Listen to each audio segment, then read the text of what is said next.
ርዕዮት ሚዲያ ፍትህ ለተነፈጋቸው የሚቆም ለተገፉ ድምጽ የሚሆን ርዕዮት ሚዲያ ስለተበደሉ ሁሉ መብት ስለ ንጹሃን ደህንነት ለዓለም የሚያስተጋባ መድረክ ሰብአዊ ክብር የዘወትር ትኩረታችን ዕውቀት እውነትና ፍትህ የሁል ጊዜ ጉዳያችን ነው።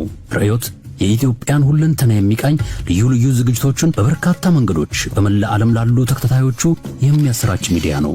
የተመረጡ ውይይቶች፣ ቃለ ምልልሶች፣ ትንታኔዎችና ጽሑፎች የሚስተናገዱበት የልቀት የዕውቀትና የሐሳብ ማዕከል። የዩቲዩብ ቻናላችንን ሰብስክራይብ፣ የፌስቡክ ገጻችንን ላይክ፣ ዝግጅቶቻችንን ሼር ያድርጉ። ሱፐር ቻትና ሱፐር ስቲከር በመግዛት ድረገጻችንን www.riyot.median በመጎብኘትና ዶኔት የሚለውን በመጫን በአንድ ጊዜ ወይም በቋሚ ወርሃዊ አስተዋጽኦ ርዕዮት ሚዲያን ይደግፉ።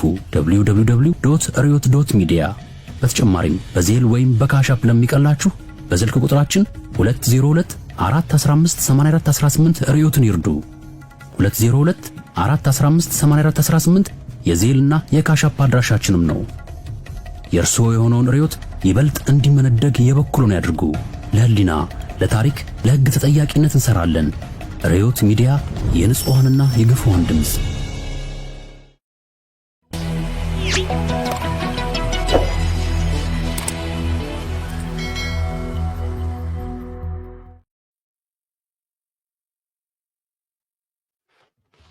ሰላም የተወደዳችሁ አብራችሁን ስላላችሁ እናመሰግናለን። ጤና ይስጥልን ብለናል። ይህ ርዕዮት ሚዲያ ነው። በዛሬ ዝግጅታችን በርካታ በየዕለቱ እየተከሰቱ ያሉ ነገር ግን ወደ ሀገሪቱ ስር የመዋቅር የስር ችግር የሚያመለክቱ ወደፊትም የተመለከቱ ዛሬንም ከግምት ያስገቡ ጉዳዮችን እናነሳለን። ሚሊዮኖችን የሚመለከቱ በቀጠናዊ ሀገራዊና አካባቢያዊ ጉዳዮች ላይ ያሉን እይታዎች እናጋራለን። የዛሬ ዝግጅታችንን የምናቀርበው በቃሉ አላምረው ጋር ነው። በቃሉን ታውቁታላችሁ። በተለያየ ጊዜ በርዕዮት መጥቶ ሀሳቡን አቅርቧል። ርዕዮታዊ ነው ማለት ይቻላል። ግን ኢትዮ ኒውስን እየሄዳችሁ ደግሞ በየጊዜው ተመልክቶላቸው ዜና ያቀርባሉ፣ ውይይቶች ያቀርባሉ። ኢትዮ ኒውስ ቻናልን ሰብስክራይብ አድርጉ። እንዴት ሰንብተሃል በቃሉ? እንኳን ተገናኘን። ሰላም ቴዲ፣ እንደምናለህ? ተመልካቾችም እንደምናለን? ሰላም ናችሁ? መልካም። ዛሬ በጣም በርካታ ነገሮች የሆኑ ነው በየዕለቱ። እነሱን የተመለከቱ ዘርዘር ያሉ ጉዳዮች እናነሳለን። ቅድም ስጠቀስ ሀገራዊ፣ ቀጠናዊ፣ አካባቢያዊ ስል ያለ ምክንያት አይደለም። አሁን በሀገሪቱ በየዕለቱ ጦርነት እየተካሄደ ሌላ ጦርነትም በከፍተኛ ሁኔታ ወደ መከሰት እየተጠጋ ያለበት ክስተት ነው። ዛሬ እና ከዚህ በፊት በነበሩ ቀናት በአማራ ክልል ከፍተኛ የሆነ ቀውስ ተፈጥሯል። ወታደራዊ ሁኔታው በከፍተኛ መጠን ተለዋውጧል። የሰራዊት እንቅስቃሴ አለ። በአንጻሩ ደግሞ በፋኖ የተለያዩ አካባቢዎች እየተወሰዱ ያሉ እርምጃዎች እያስከተሉት ያለ ነገር አለ። እሱንም እንመለከታለን። ያ ራሱን የቻለ ብዙ ወታደራዊ፣ ፖለቲካዊ እና ኢኮኖሚያዊ እንዲሁም ማህበራዊ ገጽታዎች ስላሉት እሱን እናነሳለን። ሁለተኛ ቀጣናዊ ጉዳዮችም አሉ። አሜሪካ የሴኔት ፎሬን ኮሚቴ የወጣ መግለጫ አለ። ያም መነሻ ያደረገው አገዛዙ በቤንሻንጉል በሱዳን ጦርነት ውስጥ የነበረውን ተሳትፎ የተመለከተ ነው እና የሱዳን ሚዲያዎች በተለያዩ የአረብ ሀገራት የሚሰራጩ መገናኛ ብዙሃንም የአገዛዙን ድርጊት በከፍተኛ መጠን አውግዘው ተመልክተናል እና እሱንም እናነሳለን። የትግራይ ሁኔታ እንደዚሁ ከድጡ ወደ ማጡ እየሄደ ያለ ነው።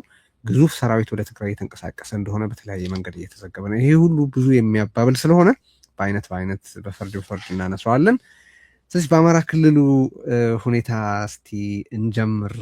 እንግዲህ በቃሉ የዚህኛው ራውንድ የፋኖ እንቅስቃሴ ያቆምበት ጊዜ የለም። ባለፈውም በኢትዮ ኒውስም የተሰራጨ እኔም በጋዜጣዊ መግለጫ የተሳተፍኩበት የአማራ ፋኖ ብሔራዊ ንቅናቄ መስረታ ከተገለጠ በኋላ በጋዜጣዊ መግለጫ የሰራዊቱ እንቅስቃሴ የፈጠረው ነገር አለ። አሁን በቀውስ መለኪያዎች አንጻር ስናየው የአማራ ክልል በምን ሁኔታ ላይ ነው ሊባል ይችላል? እስቲ ቦታዎቹን፣ አካባቢዎቹን እንዲህ እየጠቀስን እንነጋገር። ምን ሁኔታ ላይ ነው በትክክል ያለው? ብዙ የምመለከተው የተቆራረጡ ዘገባዎች ስለሆኑ አጠቃላይ ስዕሉን ትሰጠናለህ ብዬ ነው። ቴዲ በጣም አመሰግናለሁኝ። እንግዲህ የመረጃዎች ስንሰበስባቸው የነበሩ ወይም በተለያየ መንገድ በዜናም በየጊዜ የምናሰራጫቸው አሉ።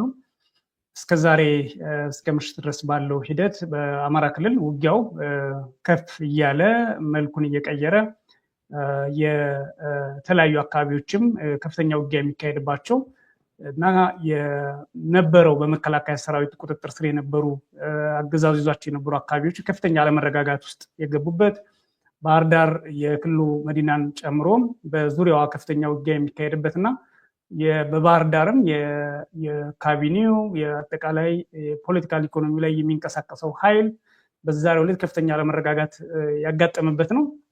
በክልሉ እንግዲህ ባለፉት 8 ቀናት ስልክ፣ ኢንተርኔት ተዘግቶ ውጊያ የተደረገባቸው አካባቢዎች ነበሩ።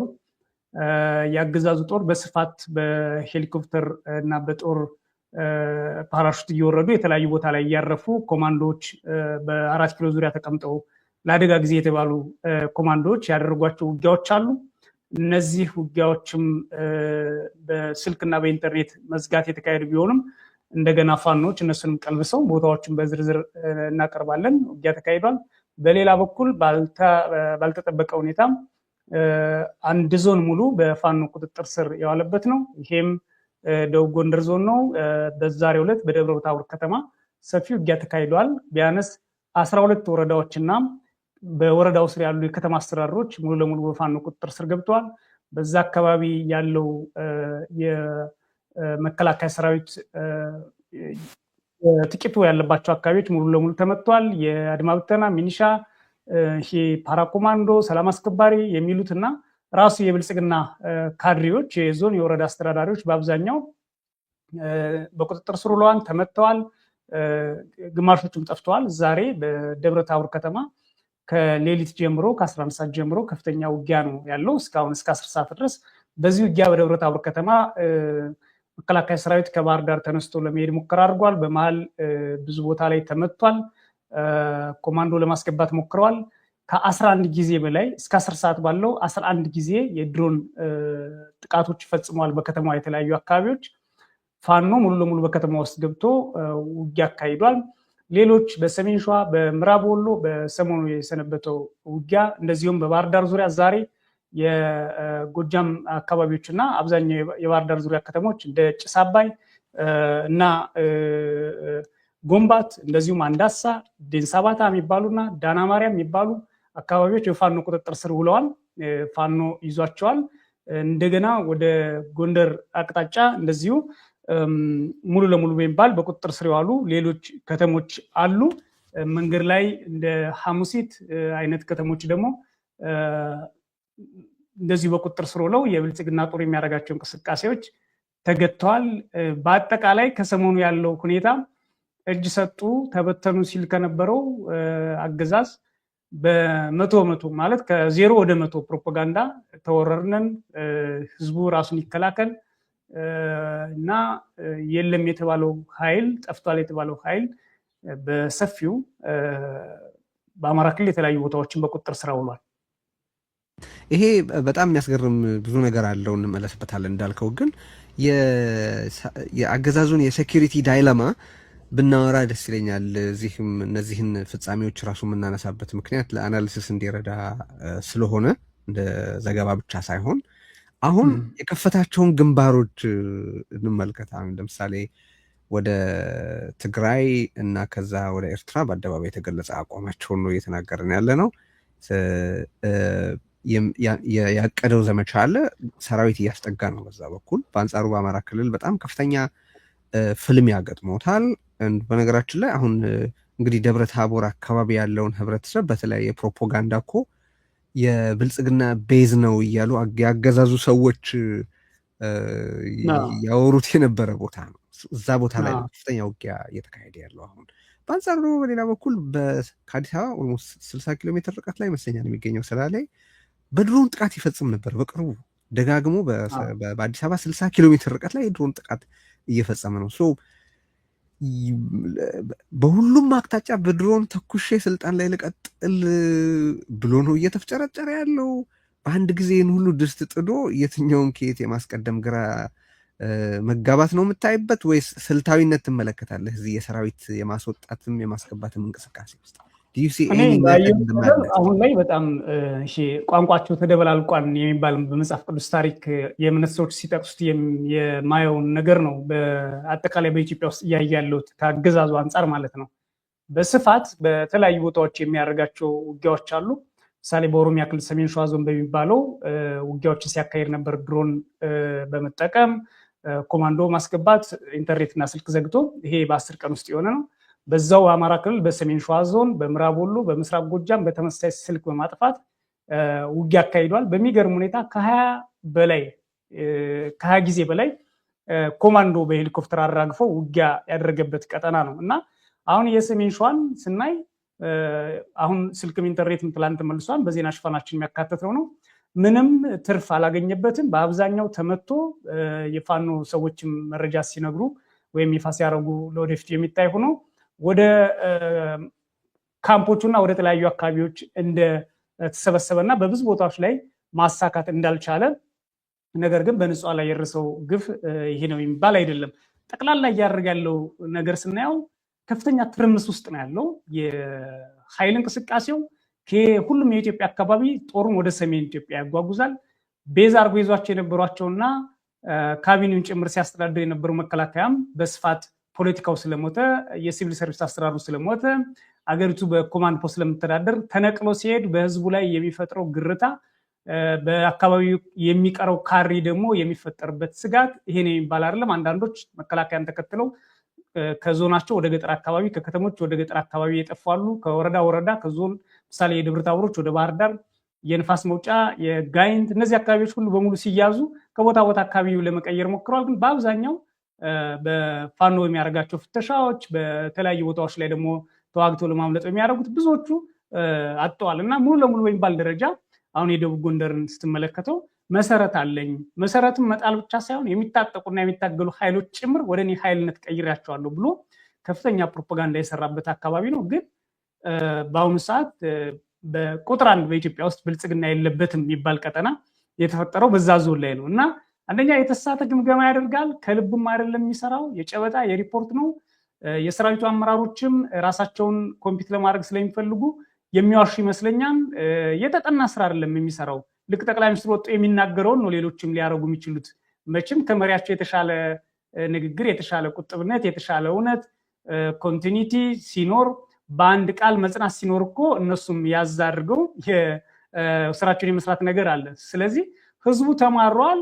ህዝቡ አጥፉልኝ ብሎ አጠፋሁት ብለው ሰልፍ ሁሉ ወጥቷል እኮ አሁን በቅርብ እነዚህ አካባቢዎች እኮ ሰልፍ ሁሉ አስወጥተዋል እና 2 ድሽቃ ነው በዛ ቀጠና የፋኖ ኃይል የተባሉ ሰዎች ይዘው የገቡት።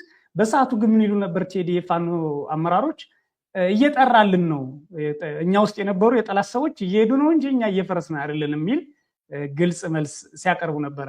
በሚገርም ሁኔታ በዚች 2 ቀን ብቻ እዛ ቀጠና የዛሬው አልታወቀም፣ ዛሬ ከፍተኛ ነው። ዛሬ ምሳሌ ወደ አርማጮ አብርሃጅት የሚባለውን አካባቢ ጨምሮ አብርሃጅራ የሚባለውን የሱዳን ድንበር ያለ ከተማን ሌሎች ሁሉ ይዘዋል፣ በዛ አካባቢ ማለት ነው።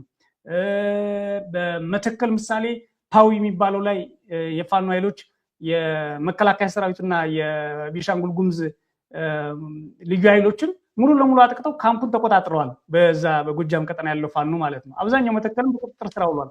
በወለጋ በተመሳሳይ ነው።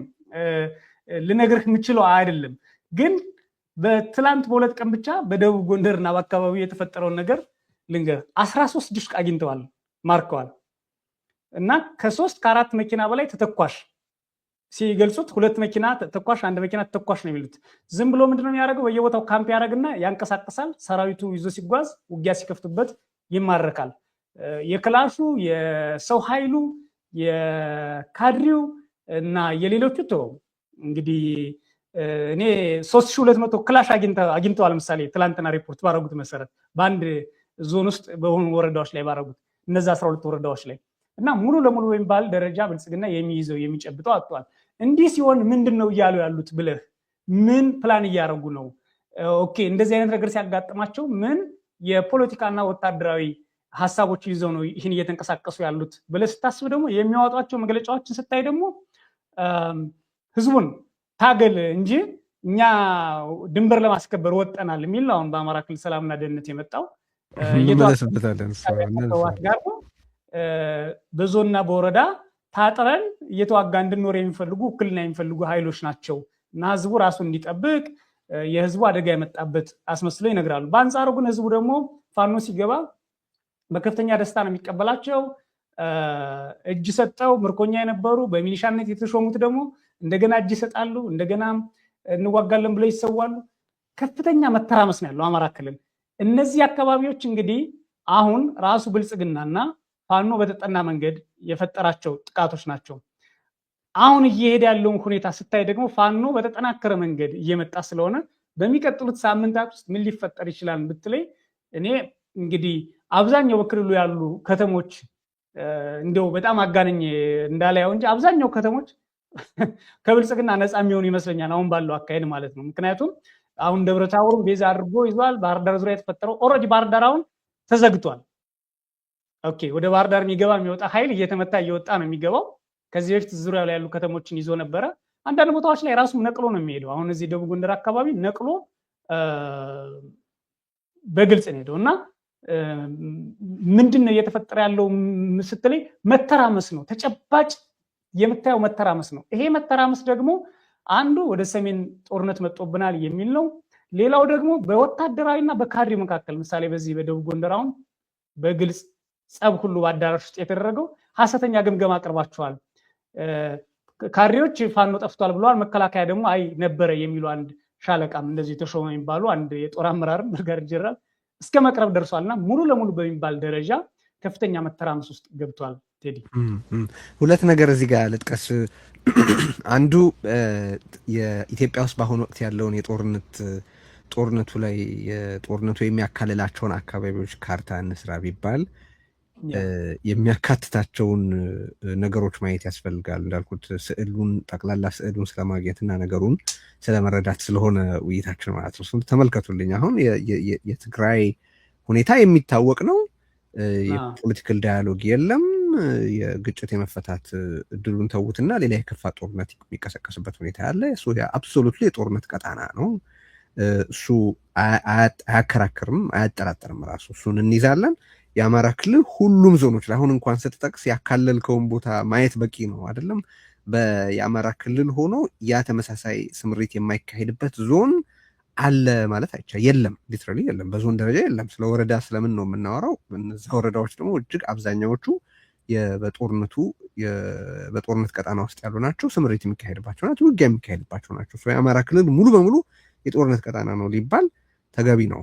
በኦሮሚያ በርከት ያሉ አካባቢዎች በጦርነት ውስጥ ናቸው። አሁን ቀደም ሲል እንደጠቀስ ነው ከአዲስ አበባ 60 ኪሎ ሜትር ርቀት ላይ የድሮን ጥቃት ለመፈጸም በሚያስገድድ የሴኪሪቲ ሁኔታ ላይ ካለህ ምን ሁኔታ ላይ እንዳለ ማሰብ ያስፈልጋል።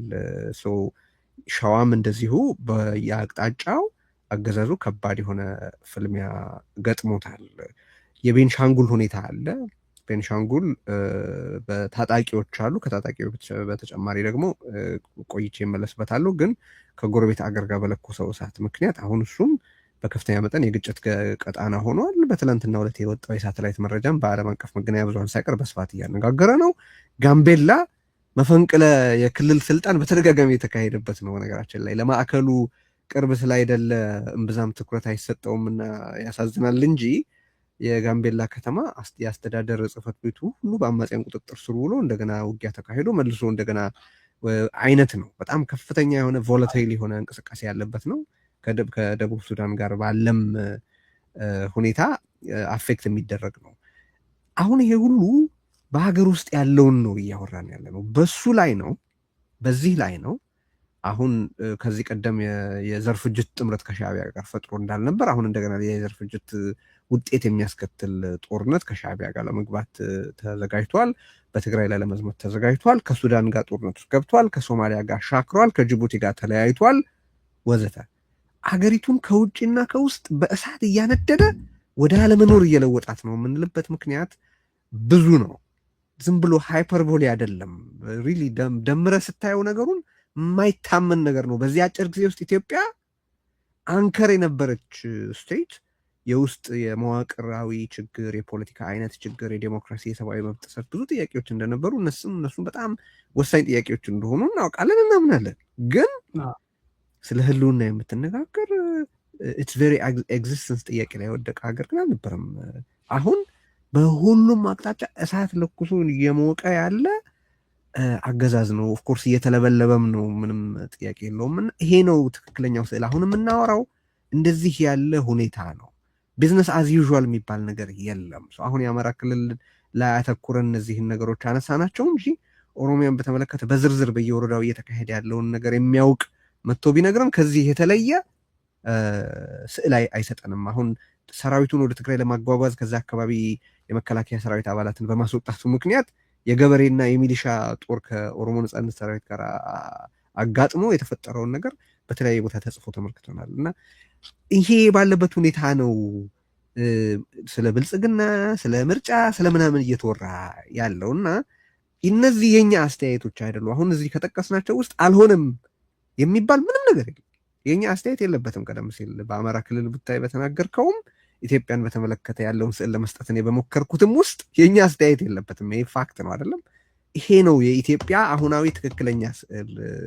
ይህንን ማየት ያስፈልጋል። በዚህ ልክ ነው ማውራት ያለብን እንጂ የሆኑ ቦታዎች እየተካሄዱ ውጊያዎች ተደርጎ አይደለም መወሰድ ያለበት። ኢቭን የፋኖ እንቅስቃሴ ራሱ በሙሉ የአማራ ክልልን ያካለለ የአማራ ክልልን ብቻ ሳይሆን አሁን እንደምናነሳው ደግሞ ወደ ቤንሻንጉል ጭምር የተሻገረ በኦሮሚያ ውስጥ ጭምር ውጤቱ የሚታይ ነው ነገርየው። አሁን የአማራ ክልል ያነሳውን ነገር ላንሳ። እዚህ ውስጥ የምትጨምረው እንደተጠበቀ ሆኖ ማለት ነው። የአማራ ክልል የሰላምና ደህንነት ጽሕፈት ቤቱ ሉዓላዊነት እንዳናስከብር ነው ወዘተረፈ ብሏል።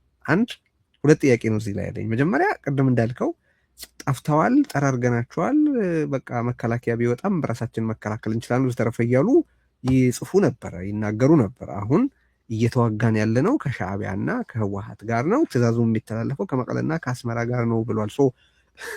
በ4 ቀን በ3 ቀን ውስጥ የተለወጠውን ነገር እንኳን ለማሰብ ጊዜ እንደሌላቸው እንመለከታለን። እሱም በተመለከተ ያለን አስተያየት ባውቅ እወዳለሁ። ሁለተኛ ስልጣኑስ ነው ወይ ስለ አገር ድንበርና ሉዓላዊነት ማውራት? የአንድ ክልል የሰላምና የጸጥታ የደህንነት ቢሮ ስለ አገር ሉዓላዊነት ስለ ድንበር መጠበቅ ማውራት ስልጣኑ ነው ወይ ነው የምልህ። ከአማራ ክልል ጉዳይም እንነሳና ወደ መጀመሪያ ስታነሳ ወደ ነበረው ነገር እናነሳለን። እኔ መጻፋቸው እና መግለጫ ማውጣታቸው በብልጽግና ውስጥ ምን እየመከሩ ምን እያወሩ እንደሆነ በግልጽ ነው ያሳየኝ። ስለዚህ ኦኬ ከኤርትራ ጋር ጦርነት ከፍተዋል ወይም አውጀዋል የሚለውንም እንድረዳ አድርጎኛል። ምክንያቱም ከሻዕቢያ ጋር ነው እየተዋጋን ያለ ነው ከህወሓት ጋር ነው የሚል ነው። ያ ነው። ሁለተኛ የሉዓላዊነትና የብሔራዊ ጥቅም የሚለው ብልጽግና ምናልባትም ዘይትና ውሃ ከሚሆንባቸው ጉዳዮች ሉዓላዊነትና ብሔራዊ ጥቅም ነው ብዬ አስባለሁ። እሱ ምንም ብልጽግና ሊያወራባቸው ከማይገቡ ጉዳዮች ሊገናኝ አይችልም። ብሔራዊ ጥቅም ሉዓላዊነት የሚባል ነገር የለም። በትንሹ ብሔራዊ ጥቅም ዜጎችህን ጥያቄ በምትችለው ደረጃ በመመለስና ለመመለስ ኦፕን በመሆን የሚከበር ጭምር ነው። ሉዓላዊነትህንም በፖሊሲም በድንበርም በህዝብ ስነ ልቦናም ጭምር የምትጠብቀው ነው። በፖሊሲ ኢትዮጵያን ኦልሬዲ ተሽጧል ማለት ይቻላል። ዛሬ ድረስ ብሔራዊ ባንክ ያወጣው ስታይ በድሃ 85% ገበሬ በሆነ ህዝብ መሀል ላይ ስለ ዶላር የሚያገኙ 1% ለማይሞሉ ሰዎች በአይኤምኤፍ በሌሎች ሄደው ታያለ እና ያን ማየት ትችላለህ። በጦርነትም ብትል በትግራይ ጦርነትም የተፈጠረውን እናውቃለን። አሁንም ይሄ ሉዓላዊነትና ሌሎችን ጉዳይ የሚያነሳው ሲሉ ሰምታ እንደሚባለው ዶሮ ሞተች በጭስ ገብታ አይነት ነገር ነው። ኦኬ እኔ የሚወጣው ከሆነ ኢትስ ኦኬ እስኪ እናያለን ነው። ግን በፖለቲካም በሳይንስም በምን ብተነትነው የሚገባህና የምትረዳው አይደለም እያለ ያለው ምሳሌ የአማራ ክልል አሁን እኛ ውጊያ ድንበር ለማስጠበቅ ሄደናል ይላል። ኦኬ እንዴት ብትለው የለም። ግን በብልጽግና ውስጥ የክልሎች ኃይል ከአማራ ክልል ምናምን የምትለው እንዴት እንደሆነ አታውቀውም። በኮማንድ ፖስት ነው ያለው፣ በወታደራዊ አስተዳደር ነው ያለው። ያንን የመስሪያ ቤት ራሱ የሚጠብቀው ማን ነው ብትል በየትኛው የአማራ ምክር ቤት የተሾመ ነው ብትል አታገኘውም። እና በፈረሰ መንግስት ውስጥ የተመሰረተ አለ የሚባል ወታደራዊ መንግስት ነው በአማራ ክልል ውስጥ ያለ። ያም እየተወረዋጠ ከቦታ ቦታ በጦር ብረት ለበስ ተሽከርካሪዎች በባህር ዳር ውስጥ ብረት ለበስ ተሽከርካሪዎች ተደብቆ የሚሄድ የከተማ አስተዳደር ባህልና ቱሪዝም ቢሮ ኃላፊ እንደዚህ ነው ይህንን ድንበር ልናስጠብቅ ነው ከኤርትራ ጋር ልንዋጋ ነው የሚለው። ይሄ እንደው ዝም ብሎ ብልጽግናዎች ግራ ሲገባቸው ነው። ግን ምን ምልክት ሰጥቶናል ቴዲ? ይሄ በአሁኑ ሰዓት እነ አበባው እነ ተመስገን እነ ራሳቸው እና አብይ አህመድ ሌሎች ፌደራል ላይ ያሉ ብአዴን የነበሩ ሰዎች ጭምር በዋናነት የሚመሩት ክልል ስለሆነ እና በ4 ኪሎ ዙሪያም ያለው ወሬ ምን እንደሆነ ሰው ከሻዕቢያ ጋር ውጊያ የሚለው በግልጽ አውጆ እየተንቀሳቀሱ እንደሆነ ያሳያል። ከትግራይ ጋር የሚባለው ውጊያ የዛ አካል እንደሆነ እና በአፋርም ባደረጉት ከዚህ በፊት በኢትዮ ኒውስ አጋልጠናል። ፋኖን መጥቶ ትግራይን መዳሰስ ሻዕቢያን መደምሰስ የሚል እቅድ ቀርቦ ወታደራዊ አመራሮች ውይይት እንዳደረጉ ጭምር ማለት ነው እና ትግራይንም በእግር መንገድ የሚመታ እንጂ ዋና ጎል እንዳልሆነ አድርገው የሚያቀርቡበት ነው። ይሄ ሁሉ ግን ቴዲ ምንድን ነው ብትለይ፣ አንደኛ ኦኬ የውጭ ወራሪ ኢትዮጵያ ውስጥ አሁን ምሳሌ ሰላሌ ላይ ሱሉልታ ላይ ድሮን ጥሏል አብይ አህመድ። ሱሉልታ ላይ ከ4 ጊዜ በላይ ድሮን ጥሎ ውጊያ አድርጓል። በሱሉልታ የሸገር ከተሞች ዙሪያ፣ በሰበታ ዙሪያ፣ በካራ በድሮን ተዋግቷል። ትዝ ይልህ ከሆነ ስልክ ሁሉ አጥፍቶ የዛሬ ዓመት አካባቢ ጨምሮ ሰሞኑን በሰላሌ የተለያዩ ቦታዎች እንደዚህ አድርጓል። አሁንም ድረስ በአርሲ እያደረገን ያለው በሰሜን ሸዋ በዛው አረርቲ የምትባለው ከተማ እኮ ከአዲስ አበባ ምን ያህል ኪሎ ሜትር እንደሆነ ታውቀዋል። የአማራ ክልል አዋሳኝ አካባቢዎች እና በእነዚህ አካባቢዎች እስከ ጫፍ ኤርትራ ድንበር ድረስ ነው ልዋጋ ነው የሚለው ማለት ነው እና በዛ ላይ ደግሞ ምንም ህዝባዊ መሰረት ሳይኖረው ይሄ ሁሉ ከአዲስ አበባ የሚወጣ 100 መከላከያ ሰራዊት ኤርትራ እስኪደርስ ድረስ በአማራ ክልል ከሄደ ወይ 20 ነው ሊሆን የሚችለው ወይ ደግሞ ሙሉ ለሙሉ ጠፍቶ ሌላ ኃይል ነው እንደገና መኪናው ብቻ ቀርቶ የሚሄደው ማለት ነው። ይመታል፣ ይጠፋል፣ ይመታል፣ ይጠፋል። እንደገና አቅጣጫ ቀይሮ እዚህ ጋር ተዋግተህ ለፍ ይሉታል፣ ይቆስላል፣ ሆስፒታል ውስጥ ይቀራል በአብዛኛው ማለት ነው። ወደ ተለያዩ የጎንደር አካባቢዎች የሁሉ አካባቢዎች ሲሄድ በዚህ ሁኔታ ህዝባዊ መሰረት በሌለበት ሁኔታ ልዋጋ ነው ሲል ኦኬ ብሔራዊ ጥቅም ሉዓላዊነትን ለማስከበር የሚደረጉ ውጊያዎች የውጭ ወረራ ሲኖሩ የመጀመሪያው ብሔራዊ ጥቅሙ እንዲከበርለት የሚጠይቅ ህዝብ ሉዓላዊነቱ ተደፍሮበት ሲያለቅስ ሉዓላዊነት ያስከብርልኝ የሚል ህዝብ ያስፈልጋል።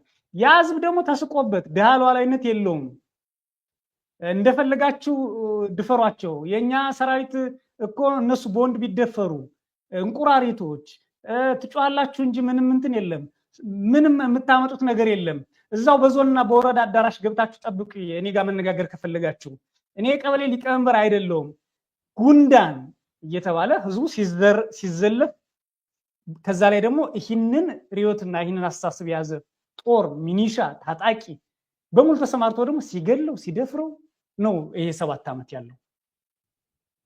አሁን ወለጋም ብትሄድ አንድ እናት ብትጠይቃት፣ ጎጃምም ብትሄድ፣ ትግራይም ብትሄድ፣ የትም ቦታ ብትሄድ አሁን ባለው ኢትዮጵያ ውስጥ ወይ በብልጽግና ጦር ሰራዊት ውስጥ ገብቶ ልጇ ሞቷል፣ ካሊያ ደግሞ ብልጽግና ልጇን ገሎባታል። ጥቁር ያለበሰ ሀዘን ያላደረሰው ሰው ህዝብ የለም በኢትዮጵያ ውስጥ ማለት ነው። በዚህ ሂደት ውስጥ አማራ ክልል ያለውን ኦሮሚያ ክልል ያለውን አክቲቭ ውጊያ ብናይ ያስደነግጣል ቴዲ። እኔ እናንተ እንኳን ከዚህ ከወጣን በኋላ ወደ አማራ ክልል ተጨማሪ ኃይል እየገባ ነው የሚለውን ካወራን ስንት ጊዜያችን ነው? አሁን ሰሞኑን በዚህ አቅጣጫ ይሄን ያልገባ በዚህ ይሄን ያልገባ በዚህ የት ነው የሚሄደው ታዲያ? አሁን የሚገባው የት ነው የሚሄደው ብትል አብዛኛው ይሰዋል። ይሄ ሁሉ ዙር የገባው ትክክል እኮ ነው። በጣም ጥሩ ጥያቄ ነው። ይሄ ሁሉ ዙር ገባ ተብሎ ከተዘገበ በየዙሩ የገባው በጣም በብዙ 10 ሺዎች የሚቆጠረው ወታደር የት አለ ተብሎ መጠየቅ አለበት። አብዛኛው ይመታል። ይህንን ለማወቅ ፋኖ የማረካቸው የጦር መሳሪያ ባለፈው 6 ወር 7 ወር ሪፖርት የሚያደርጋቸውን እንዲያው በውስጥ ስለሚያደርጉት ስለማናይ ነው እንጂ ማየት ነው። ስንት ሺህ 12 ሺህ 13 ሺህ በ3 ወር 14 ሺህ ማርከናም ብለው ሪፖርት ያደርጋሉ። የዛ ክላሽ ባለቤት በጣም ጥቂቱ እጅ ሰጥቷል፣ አብዛኛው ሙቷል፣ አብዛኛው ቆስሏል።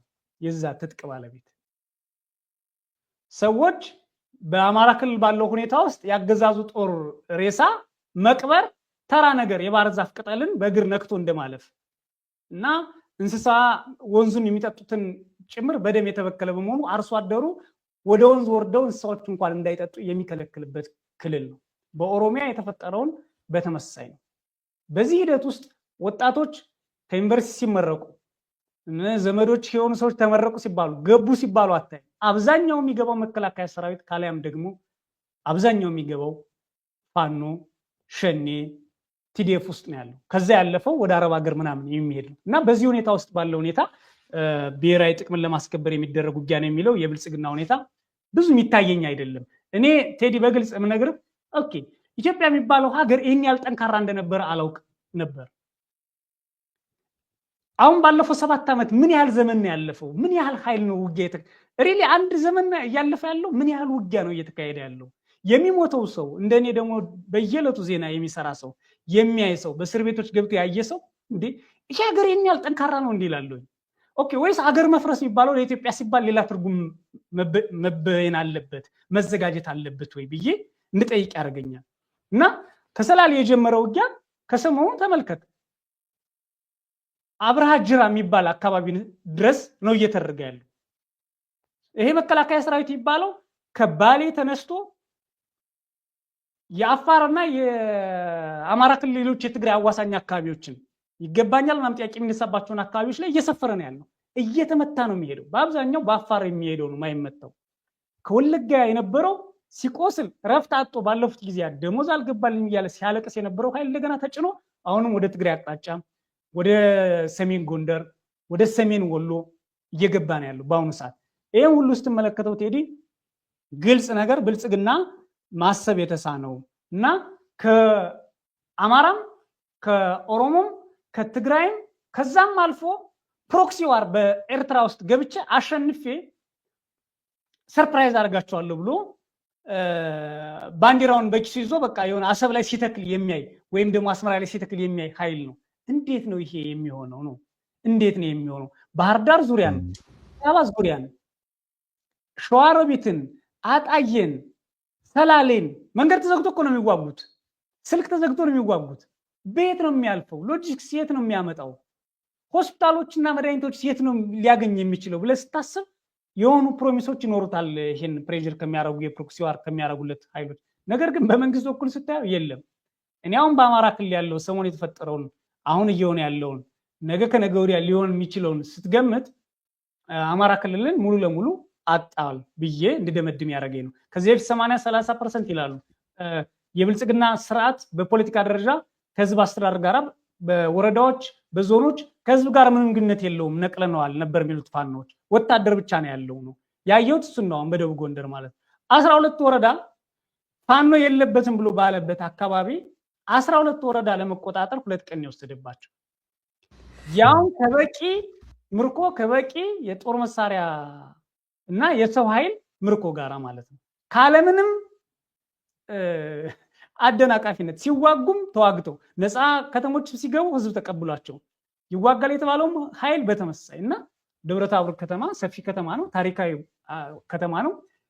ያ ደቡብ ጎንደር የሚባለው ደግሞ የኢንቫይሮንመንቱ ቫራይቲ ራሱ የተለያየ ነው። ቆላና ደጋ ብዙ ውጣ ውረድ ያለው አካባቢ ነው እና ብዙ በጣም የሚያስገርም ነው። ሌላውን ቆላ ነው። ታች ጋይንት ላይት ጋይንት የምትላቸው እነዚህ ሁሉ ቦታዎችን ያውን ስጠቅሳቸው ቀለል አድርጌ እናነሳለን እንጂ በከፍተኛ ሁኔታ ነው ያጣቸው። መልሶ ለመያዝ ደግሞ በቃ እነሱ ወጣው ሊሄዱ ይችላሉ ከተሞች ስለማያስተዳድሩ፣ ግን የለም ካድሬው አልቋል፣ ሞቷል። ሚኒሻው ኔትወርኩ ተበጣጥሶበታል። የነበረችው የመረጃ ስርዓት ተበትናለች። አብዛኛውን ነገር አጧል። እንግዲህ በአንድ ከተማ ላይ 11 ጊዜ ድሮን ጥሏን ዛሬ ቴዲ በድሮን ለማትረፍ ሙከራ አድርጓል። በዚህ በሰሜን ሸዋ፣ በምዕራብ ወሎ፣ በኦሮሚያ ሰሜን ሸዋ፣ በሰላሌ ዙሪያ፣ በባህር ዳር ዙሪያ ሰሞኑን በሸዋሮቢት ዙሪያ የጣላቸው የድሮን ብዛት ተገልጾ አያልቅም። በድሮን ነው ሲዋጋ የሰነበተው። ድሮን ደግሞ እነሱ እንደሚሉት ያው ስብስብና ንጹሃንን ህዝቡን ነው የሚመታው። ህዝቡም የሚዋጉ ኃይሎችም ድሮን ፍሬንድሊ የሚባል ሙቭመንት ውስጥ እንዳሉ ሰማለሁ፣ ሳይኮሎጂካሊ ጭምር ማለት ነው። ድሮን በዚህ ደቂቃ መጣ ከቃኘች በዚህ ሰዓት ትጥላለች፣ እንዲህ ከነበረ እንደዚህ አድርግ፣ የለበስከው እንዲህ ነው። ልክ መብረቅን ተለማምዶ እንደሚኖር ባህላዊ ስርዓት ማለት ነው። ህዝባችን አዳፕት ታደርጋለህ። መከራም ውስጥ ሰው መንገድ ይፈልጋል። ግን አሁን ውስጥ ለርኒንግ አለ፣ ትምህርት አለ፣ ፍልስፍና አለ፣ አማራጮችም አሉና በዚህ ሁኔታ ሁሉ ስታየው አስቸጋሪ ነው። ከአማራ ብልጽግና አንጻር ግን አንድ ማለት ያለብን ነገር ያለ ይመስለኛል። እኔ አብይ አህመድ አማራ ክልል ፋኖ ቢይዘው ችግር የለብኝም እናንተም አልጠቀማችሁኝም የሚል ድምዳሜ ላይ ሊደርስ ይችላል ብዬ አስባለሁ። ለምን? አንደኛ ክልሉን ማትረፍ አይችልም።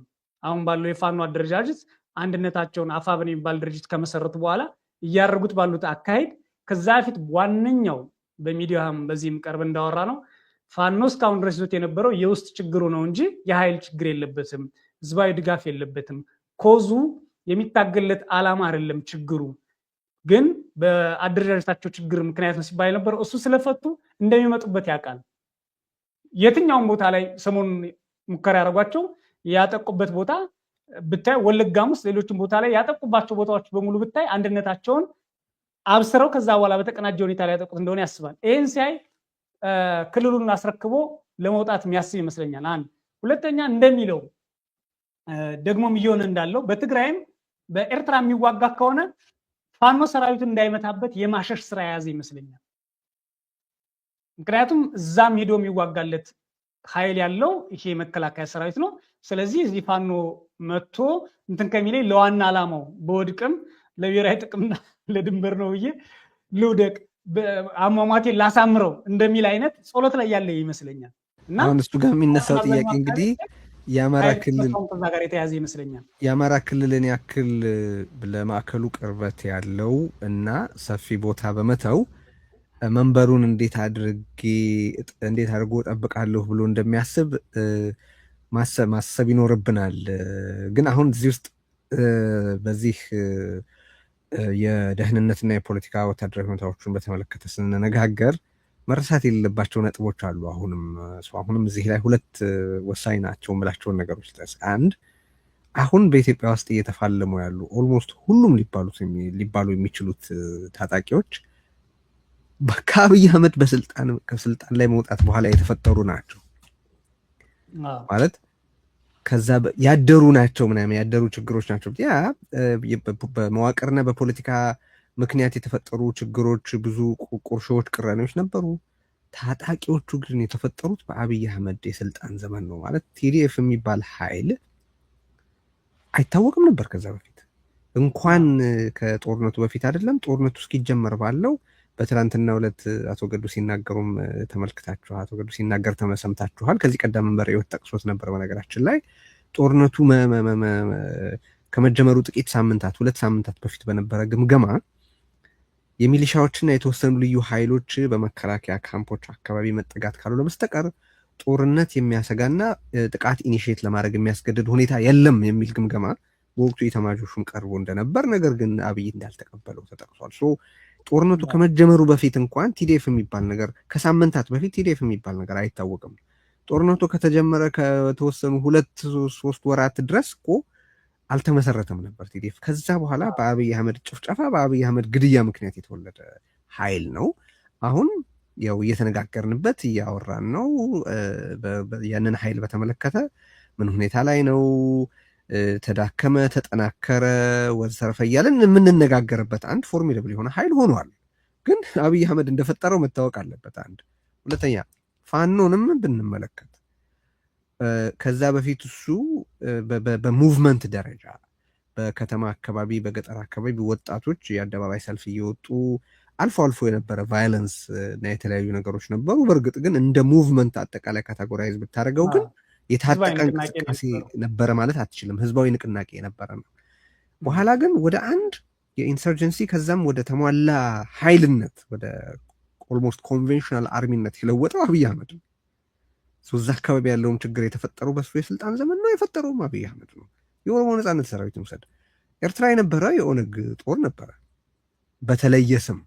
የኦነግ ያው ብዙ አይነት ኦነጎች ነበሩ። ብዙ የኦነግ ፍንካቾች ራሱም ኤርትራ ውስጥ ነበሩ። በተለያዩ ቦታ ውስጥ በጣም ደካማ እንቅስቃሴ የሚያደርጉ ነበሩ። መሬት ይዞ አሁን በኦሮሚያ እየተንቀሳቀሰ እየተዋጋ በተደጋጋሚ ዘመቻ ሊጠፋ ያልቻለው ኃይል የኦሮሞ ነጻነት ተሰኝተው እንቅስቃሴ የጀመረው ግን በ2019 መጀመሪያ 2018 መጨረሻ ላይ ነው። ይሄም በአብይ አህመድ ዘመን የተፈጠረ ኃይል ነው ቢባል ስህተት አይመስለኝም። ይሄ አሁን በኢትዮጵያ ውስጥ ዋና ዋናዎቹ የአገዛዝ ተፋላሚዎች የተወለዱት የተፈጠሩት ወይ በአብይ አህመድ በራሱ ጨፍጫፊነት ወይ በራሱ የፖለቲካ የደህንነትና የውትድርና ስህተት ምክንያት ሚስካልኩሌሽንስ ምክንያት የተፈጠሩ ናቸው። በሁለት ሳምንት ጨርሳለሁ ጦርነት ብሎ ነው ትግራይ 2 ዓመት የተዋጋው። በሁለት ሳምንት ቀበቶ አስፈታለሁ ብሎ ነው አማራ ክልል 2 ዓመት የተዋጋው። በጥቂት ጊዜ እደመሰሰዋለሁ አጠፋዋለሁ ብሎ ነው ስቲል ከኦኤልኤ ጋር እየተዋጋ ያለው ነው። አሁን ይሄ አንድ አብይ አህመድን በተመለከተ ሲነሳ መታሰብ ያለበት ነገር ነው። ሁለተኛው ደግሞ የሚገርም እሱ ደግሞ አክቲቭሊ የሚያደራጃቸውን ኃይሎች ተመልከት። አሁን በትግራይ ላይ ሸማቂ እያደራጀ ነው። ይሄ ይታወቃል። አፋር አካባቢ የሚያደራጀው ኃይል አለ። አሁን በቅርብ ወደ የሆነውን ፓርት ከፍሎ ወደ ጸለምቲ አካባቢ አምጥቶታል። በዛም አካባቢ እንዲዋጋለት ይፈልጋል። እሱ ቤዚክሊ ትግራይ ውስጥ በትግራይ ላይ የሚያሰማራው አንድ የሽምቅ ቡድን ፈጥሯል። በአማራ ክልል የራሱን ፋኖ አደራጅቶ ወንጀል እያስፈጸመ በፋኖ የሚያላክክበት የራሱ ታጣቂ እንዳለው ይታወቃል። የመንግስት ፋኖ የሚባል ይሄ ማለት የፋኖ ታጣቂዎች የሚፈጽሟቸው የመብት ጥሰቶች የሉም ማለት አይደለም። ግን ብልጽግና ፋኖን እንዳዋቀረ ግን እናውቃለን። በተጨባጭ የመንግስት ፋኖ ምንለ የራሱን ወታደራዊ ማቅሮች እንደ ፋኖ እያንቀሳቀሰ ወንጀል እንደሚፈጽም እናውቃለን። ኦሮሚያን ብትሄድ ተመሳሳይ ጋቸና ሲርና ብሎ የለውጥ ጠባቂ ምናምን በሚል ስም ያደራጃቸው ኦኤልኤን የሚመስሉ ኃይሎች አሉ። ከዛም አልፎ ተርፎ ቅዳሜ ዕለት ጀዋር ሲናገር እንደሰማኸው እዚህ ሪዮት ላይ የፋኖን ኦሮሚያ ላይ አዋቅሮ በአማራና ኦሮሚያ መካከል ግጭት ለመፍጠር ማለት ነው። አሁን ተመልከት፣ ከቀደም ሲል እንዲወለዱ ካረጋቸው ኃይሎች በተጨማሪ እሱ ራሱ ሊያስተዳድራቸውና ሊመራቸው ይገቡ በነበሩ ክልሎች ላይ የሽምቅ ተዋጊዎችና የግድያ ኃይሎች ስኳዶች የሚያደራጀ ይህ እንግዲህ ከኢመደበኛ የግድያ መዋቅሩ ከኮሬ ነገኛና ከመሳሰሉት ውጭ እኮ ነው። አሚን የ24 ሰዓት 24/7 ስራው ይሄ ውድመትና ጥፋት ነው። አገዛዙ ስንል በተጨባጭ ማስረጃ ነው። የሙሉ ጊዜ ስራው ጦርነት መክፈት፣ የእርስ በርስ ጦርነት ማባባስ፣ የሽምቅ ቡድኖች ወይም የግድያ ቡድኖች ማዋቀር፣ የመደበኛ ኃይል ተጠቅመው የተለያዩ ማህበራዊ መዋቅሮችን የሚያፈርሱ ጅምላ ግድያ የሚፈጽሙ አደረጃጀቶች መፈልፈል፣ ችግር መፈልፈል ነው የሙሉ ጊዜ ስራው ነው የምልህ። ቀጥል። እኔ ይሄ ስነ ልቦናውም ከየት ነው የመጣው የሚለውን ለራሴ ለመመለስ ሞክራለሁ። ኢህአዴግን ለመጣል የተጠቀመበትን ስልትና ጓደኞቹና እነሱ አሁንም አገሪቱን ኢህአዴግ እንደወደቀ መረዳት ስላልቻሉ ስልጣንም በሰላማዊ መንገድ 4 ኪሎ ድረስ ገብተው እንደያዙ መረዳት ስላልቻሉ አሁንም ሀገሩን በእንደዚህ አይነት የውስጥ ለውስጥ መፈልፈል እያፈረሱት እያጠፉት እንዳለ ነው ፊልም አድርገው እንጂ አንድ የራስ ሀገር መሪ አንድን ሀገር በዚህ ደረጃ አያደርግም። ምሳሌ አሁን ከሰሞኑ ከጀዋር ጋር ስታወሩ በአርሲ ተቋቁሞ የነበረውን ፋኖ በተመለከተ እና የፋኖ መሪው እንዴት ከነቁበት በኋላ እንደገደሉት እኔ ዜና ስሰራው ነበረ በዛ አካባቢ። ይሄንን የሚያደርግ ጤነኛ የሆነ የሀገር መሪ እንግዲህ እዛ አካባቢ የአማራ ተወላጆች አሉ ብሎ ስላሰበ እነሱን የሚያጠቃ ሲፈልግ ደግሞ ዩኒፎርም ቀይሮ የኦሮሞ ተወላጆች አጥቅቶ ግጭት የሚያመጣለት የሚጠምቅለት ኃይል የሚያዘጋጅ ማለት ነው። በወለጋ በመተከል በተለያዩ አካባቢዎች በትግራይ የተደረገው አዋሳኝ አካባቢዎች በአማራ ክልል የተደረገው ደግሞ ከዚህ እጅግ የከፋ ነው ቴዲ። እና ይህንን የመንግስት ባህሪ መላበስ አልቻሉም። እና እኔ ሀገሩ አንድ ጊዜ ሚካኤል ሽፈራው ጋር ስናወራ ነበር። እሱም መጽሐፍ ነበረው እንዴት እንደጠፋውን አላስታውስም እንጂ እንደ ሚካኤል ጎርባቾቭ ታንኪው የሚለው አንድ የስለላ ድርጅት ይኖር ይሆን ራሽያን ካፈረሰ በኋላ በኖቤል እንደተሸለመው የሚል ግልጽ ጥያቄ አለ እስካሁን ድረስ በነገር ላይ። ይህንን መርሳት የለብንም። አብይ ሀገሪቱ እየገነባት ነው ወይስ እያፈረሳት ነው? በትክክል ምን እያደረገ ነው ብለህ ስታይ ሀገር በእንደዚህ አይነት መንገድ እንደሚገነባ በየትኛውም የፍልስፍና መንገድ የትኛውም ሳይንስ ላይ ሰፍሮ አታገኝም። በሁሉም አካባቢ ውጊያ ማድረግ፣ ሁሉንም ኃይል የሚመስል ሐሰተኛ ኃይል ማዘጋጀት ነው። ይሄ የጌም ኮምፒውተር ሳይንስ ላይ ወይም እንደዚህ ጨዋታ የለመዱ ሰዎች አይነት ስነልቦና ተላብሶ በሁሉም አካባቢዎች ላይ እያደረገው ነው ያለው። ሌላ ሀብቱን ራሱ ሙሉ ለሙሉ ለጦርነት መዋል። እንግዲህ ምሳሌ የትግራይ ክልል 30 ዓመት ወደኋላ ተመለሰ የሚል ጥናት ወጣ አይደለ? ኢትዮጵያ አካል ነው። በአማራ ክልል እንደዚሁ 23 ዓመት ወደኋላ ተመለሰ ተባለ። ከትግራይ ክልል ጋር በተደረገው አማካይ ስታደርገው 30 እና 23 ኦልሞስት 25 ዓመት። በኦሮሚያ ከዚህ በላይ ነው የተዋጋን፣ አታጋን ነው የኦሮሚያ ይብሳል ብሏል ራሱ። በጣም የበለጠ ያወደምኩት ኦሮሚያን ነው ለማለት እኮ ነው፣ ሌላ እኮ አይደለም። የበለጠ የገደልኩት የጨፈጨፍኩት ኦሮሚያን ነው የሚል ነው የትግራይን አታግንኑት ለማለት እና ጥላቸው በበደል እንኳን አንደኛ እንዲወጡ አይፈልግም። ሉካት ስነልቦ ነው ማለት ነው። በመበደል በመጨፍጨፋቸው እንኳን ዓለም ሲጮህ ኖ ሌላው አካባቢ ነው መሆን ያለበት ተበደለ ተጨፈጨፈ ማለት ያለበት ብሎ የጥላቸው ደረጃ በዚህ ደረጃ የሚገልጽ መሪ ያለበት ሀገር ነው። ይህን ሁሉ ይዘህ በሚደረጉ ውጊያዎች ውስጥ አትራፊው ማን ነው ስትል በጣም ከባድ ነው። ይሄ ውጊያ የእርስ በርስ ውጊያ ነው ቴዲ። ብዙ ሰዎች በጠላትነት ስለተፈራረጁ የሚዋጉ ኃይሎች የእርስ በርስ ውጊያ መሆኑን ይዘነጋሉ። በአንድ ሀገር ኢኮኖሚ፣ በአንድ ህዝብ፣ በአንዲት እናት መካከል በተወለዱ ሁለት ልጆች መካከል የሚካሄድ ውጊያ ነው። አሁን የትግራይ ኃይሎች በሁለት እኩል ተሰልፈው ባለፈው የተሞካከሩት ሙከራ ግልጽ ነው። ትላንት ከወንድሞቻቸው ጋር አብረው የተሰዉ ናቸው፣ የቆሰሉ ናቸው። ግን ይሄ ሰውዬ ምን አደረጋቸው? ምንም እኮ ጥቅም አልሰጣቸውም። ለሁለቱም የሚመልስላቸው ጥያቄ የለም። ሁለቱንም የሚያያቸው እኮ በጠላትነት ነው። ሁለቱንም የሚያጠፋቸው ነው የሚፈልገው። ግን እርስ በራሳቸው የመጠፋፈት እድል ካለ ብሎ ሙከራ አድርጓል። በሰፊ ሙከራ አድርጓል። በአማራ ክልል ያለውን የልዩ ኃይል የሚኒሻ አሰላልፊው፣ በኦሮሚያ ክልል ያለውን የልዩ ኃይል የሚኒሻ አሰላልፊው። ይህ ሁሉ የሚያደርገው እርስ በርስ ነው የሚያጫርሳቸው እና እንደ ቤኒሻንጉል ጉሙዝ ክልል እንደ ጋምቤላ አይነቶቹ የሚጠቀሱ አይደሉም። ማለት ኦልሬዲ በቃ ፌል ያደረጉ ስቴት አካል ናቸው። 3 ኃይል 4 ኃይል ነው ያለው። ፋኖም አለ፣ ኦላም አለ፣ የደቡብ ሱዳን ወይም የሱዳን ኃይልም አለ። ይሄ ግልጽ ነው የምነግርህ። የዛው ደግሞ የጉሙዝ አማጺም አለ፣ ጋህዴ የሚባል ደግሞ የጋምቤላ ንቅናቄም አለ። ምንም ኦልሬዲ እነዛ በቃ ምናልባት አብይ ያለ ከተባለ ዋና ከተማዋና የወርቅ ጉድጓዶች አካባቢ ነው ሊኖር የሚችለው። እሱንም ራሱን እንደ ሽፍታና እንደ አማጺ ስለሚቆጥር ነው። እነዛን አካባቢዎች በኃይል ሲያስለቅቁትም መልሶ አስለቅቆ ደግሞ ዜና ይሰራና ቦታውን ተቆጣጠር ያለው ይላል እና አብዛኛው አካባቢዎች ላይ መንግስት የሚባለው ኃይል ባልታሰበ ሁኔታ አማጺ ኃይል ሆኗል። የአማራ ክልል ከተሞች ሲለቀቁ ማን ነው መልቀቅ የነበረበት? ማን ሲወጣ ነው ህዝብ ማጨብጨብ የነበረበት? ማን ሲወጣ ነው ኢንተርኔት ስልክ መቋረጥ ያለበት? አማጺ ኃይል ነው። በተቃራኒው ብልጽግና ሲገባ ወይም ሲወጣ ህዝቡ ያለው ምሬት እንዳይመስልህ። አንዳንድ እኮ የአማራ ክልል ከተሞች ላይ ሲወጡ አንዳንድ የመንግስት መስሪያ ቤቶችን የመሬት አስተዳደር፣ የጤና ቢሮዎችን እና እነዚህ ሀብትና ሪሶርስ ያላቸውን የዘረፉባቸውን መረጃ ለማጥፋት አቃጥሏቸው ይወጣሉ። ሲወጡ አቃጥሏቸው ይወጣሉ። ገንዘቦችን በመኪና ጭነው ነው አሁን ፋኖ እየተቆጣጠራቸው ያለው። በተለያየ አካባቢ በመኪና ጭነው ነው የሚወጡት ከባንኮች። እንደገና አጥምቶ ፋኖ የማን ተቋም እንደሆነ ብሩን ይመልሳል። ታምናለህ? በየትኛውም ዓለም አማጽያን ባንኮችን ታርጌት ያደርጋሉ። ምንም ስተት የለውም። በዓለም ላይ ትኩረት የሚያገኝ ነው። በአንጻሩ ግን መንግስትነትን እያለማመድ ያለ አዶን ነው። ልንከራከር እንችላለን። ሞኝነትም ሊሆን ይችላል። በአንዳንዱ ተተኳሽ አጥቶ ጓዱ እየወደቀበት ያለ ፋኖ ባንኮችን እየጠበቀ ፋይናንሱን እየጠበቀ በቃ ብሎ መቀመጥ አለበት ወይ ነፃ እስኪያወጣ ወደ 4 ኪሎ እስኪሄድ ለምን አይወስደው የሚለው ክርክር ሊያስነሳ ይችላል። በጉሬላ ፋይቲንግ እና በአማጺ ደረጃ ግን እየተደረገ ያለው ይሄ ነው። ራስን ጠብቅ ብሎ ለህዝብ መልእክት የሚያስተላልፈው ታክስ የሚከፍለው ግብር የሚከፍለው እና በቃ ጥዬ ወጥቻለሁ ከዚህ በኋላ የሚመጣውን ነገር እኔ አይመለከተኝም የሚለው ይሄው አማጺ የብልጽግና መንግስት ነው።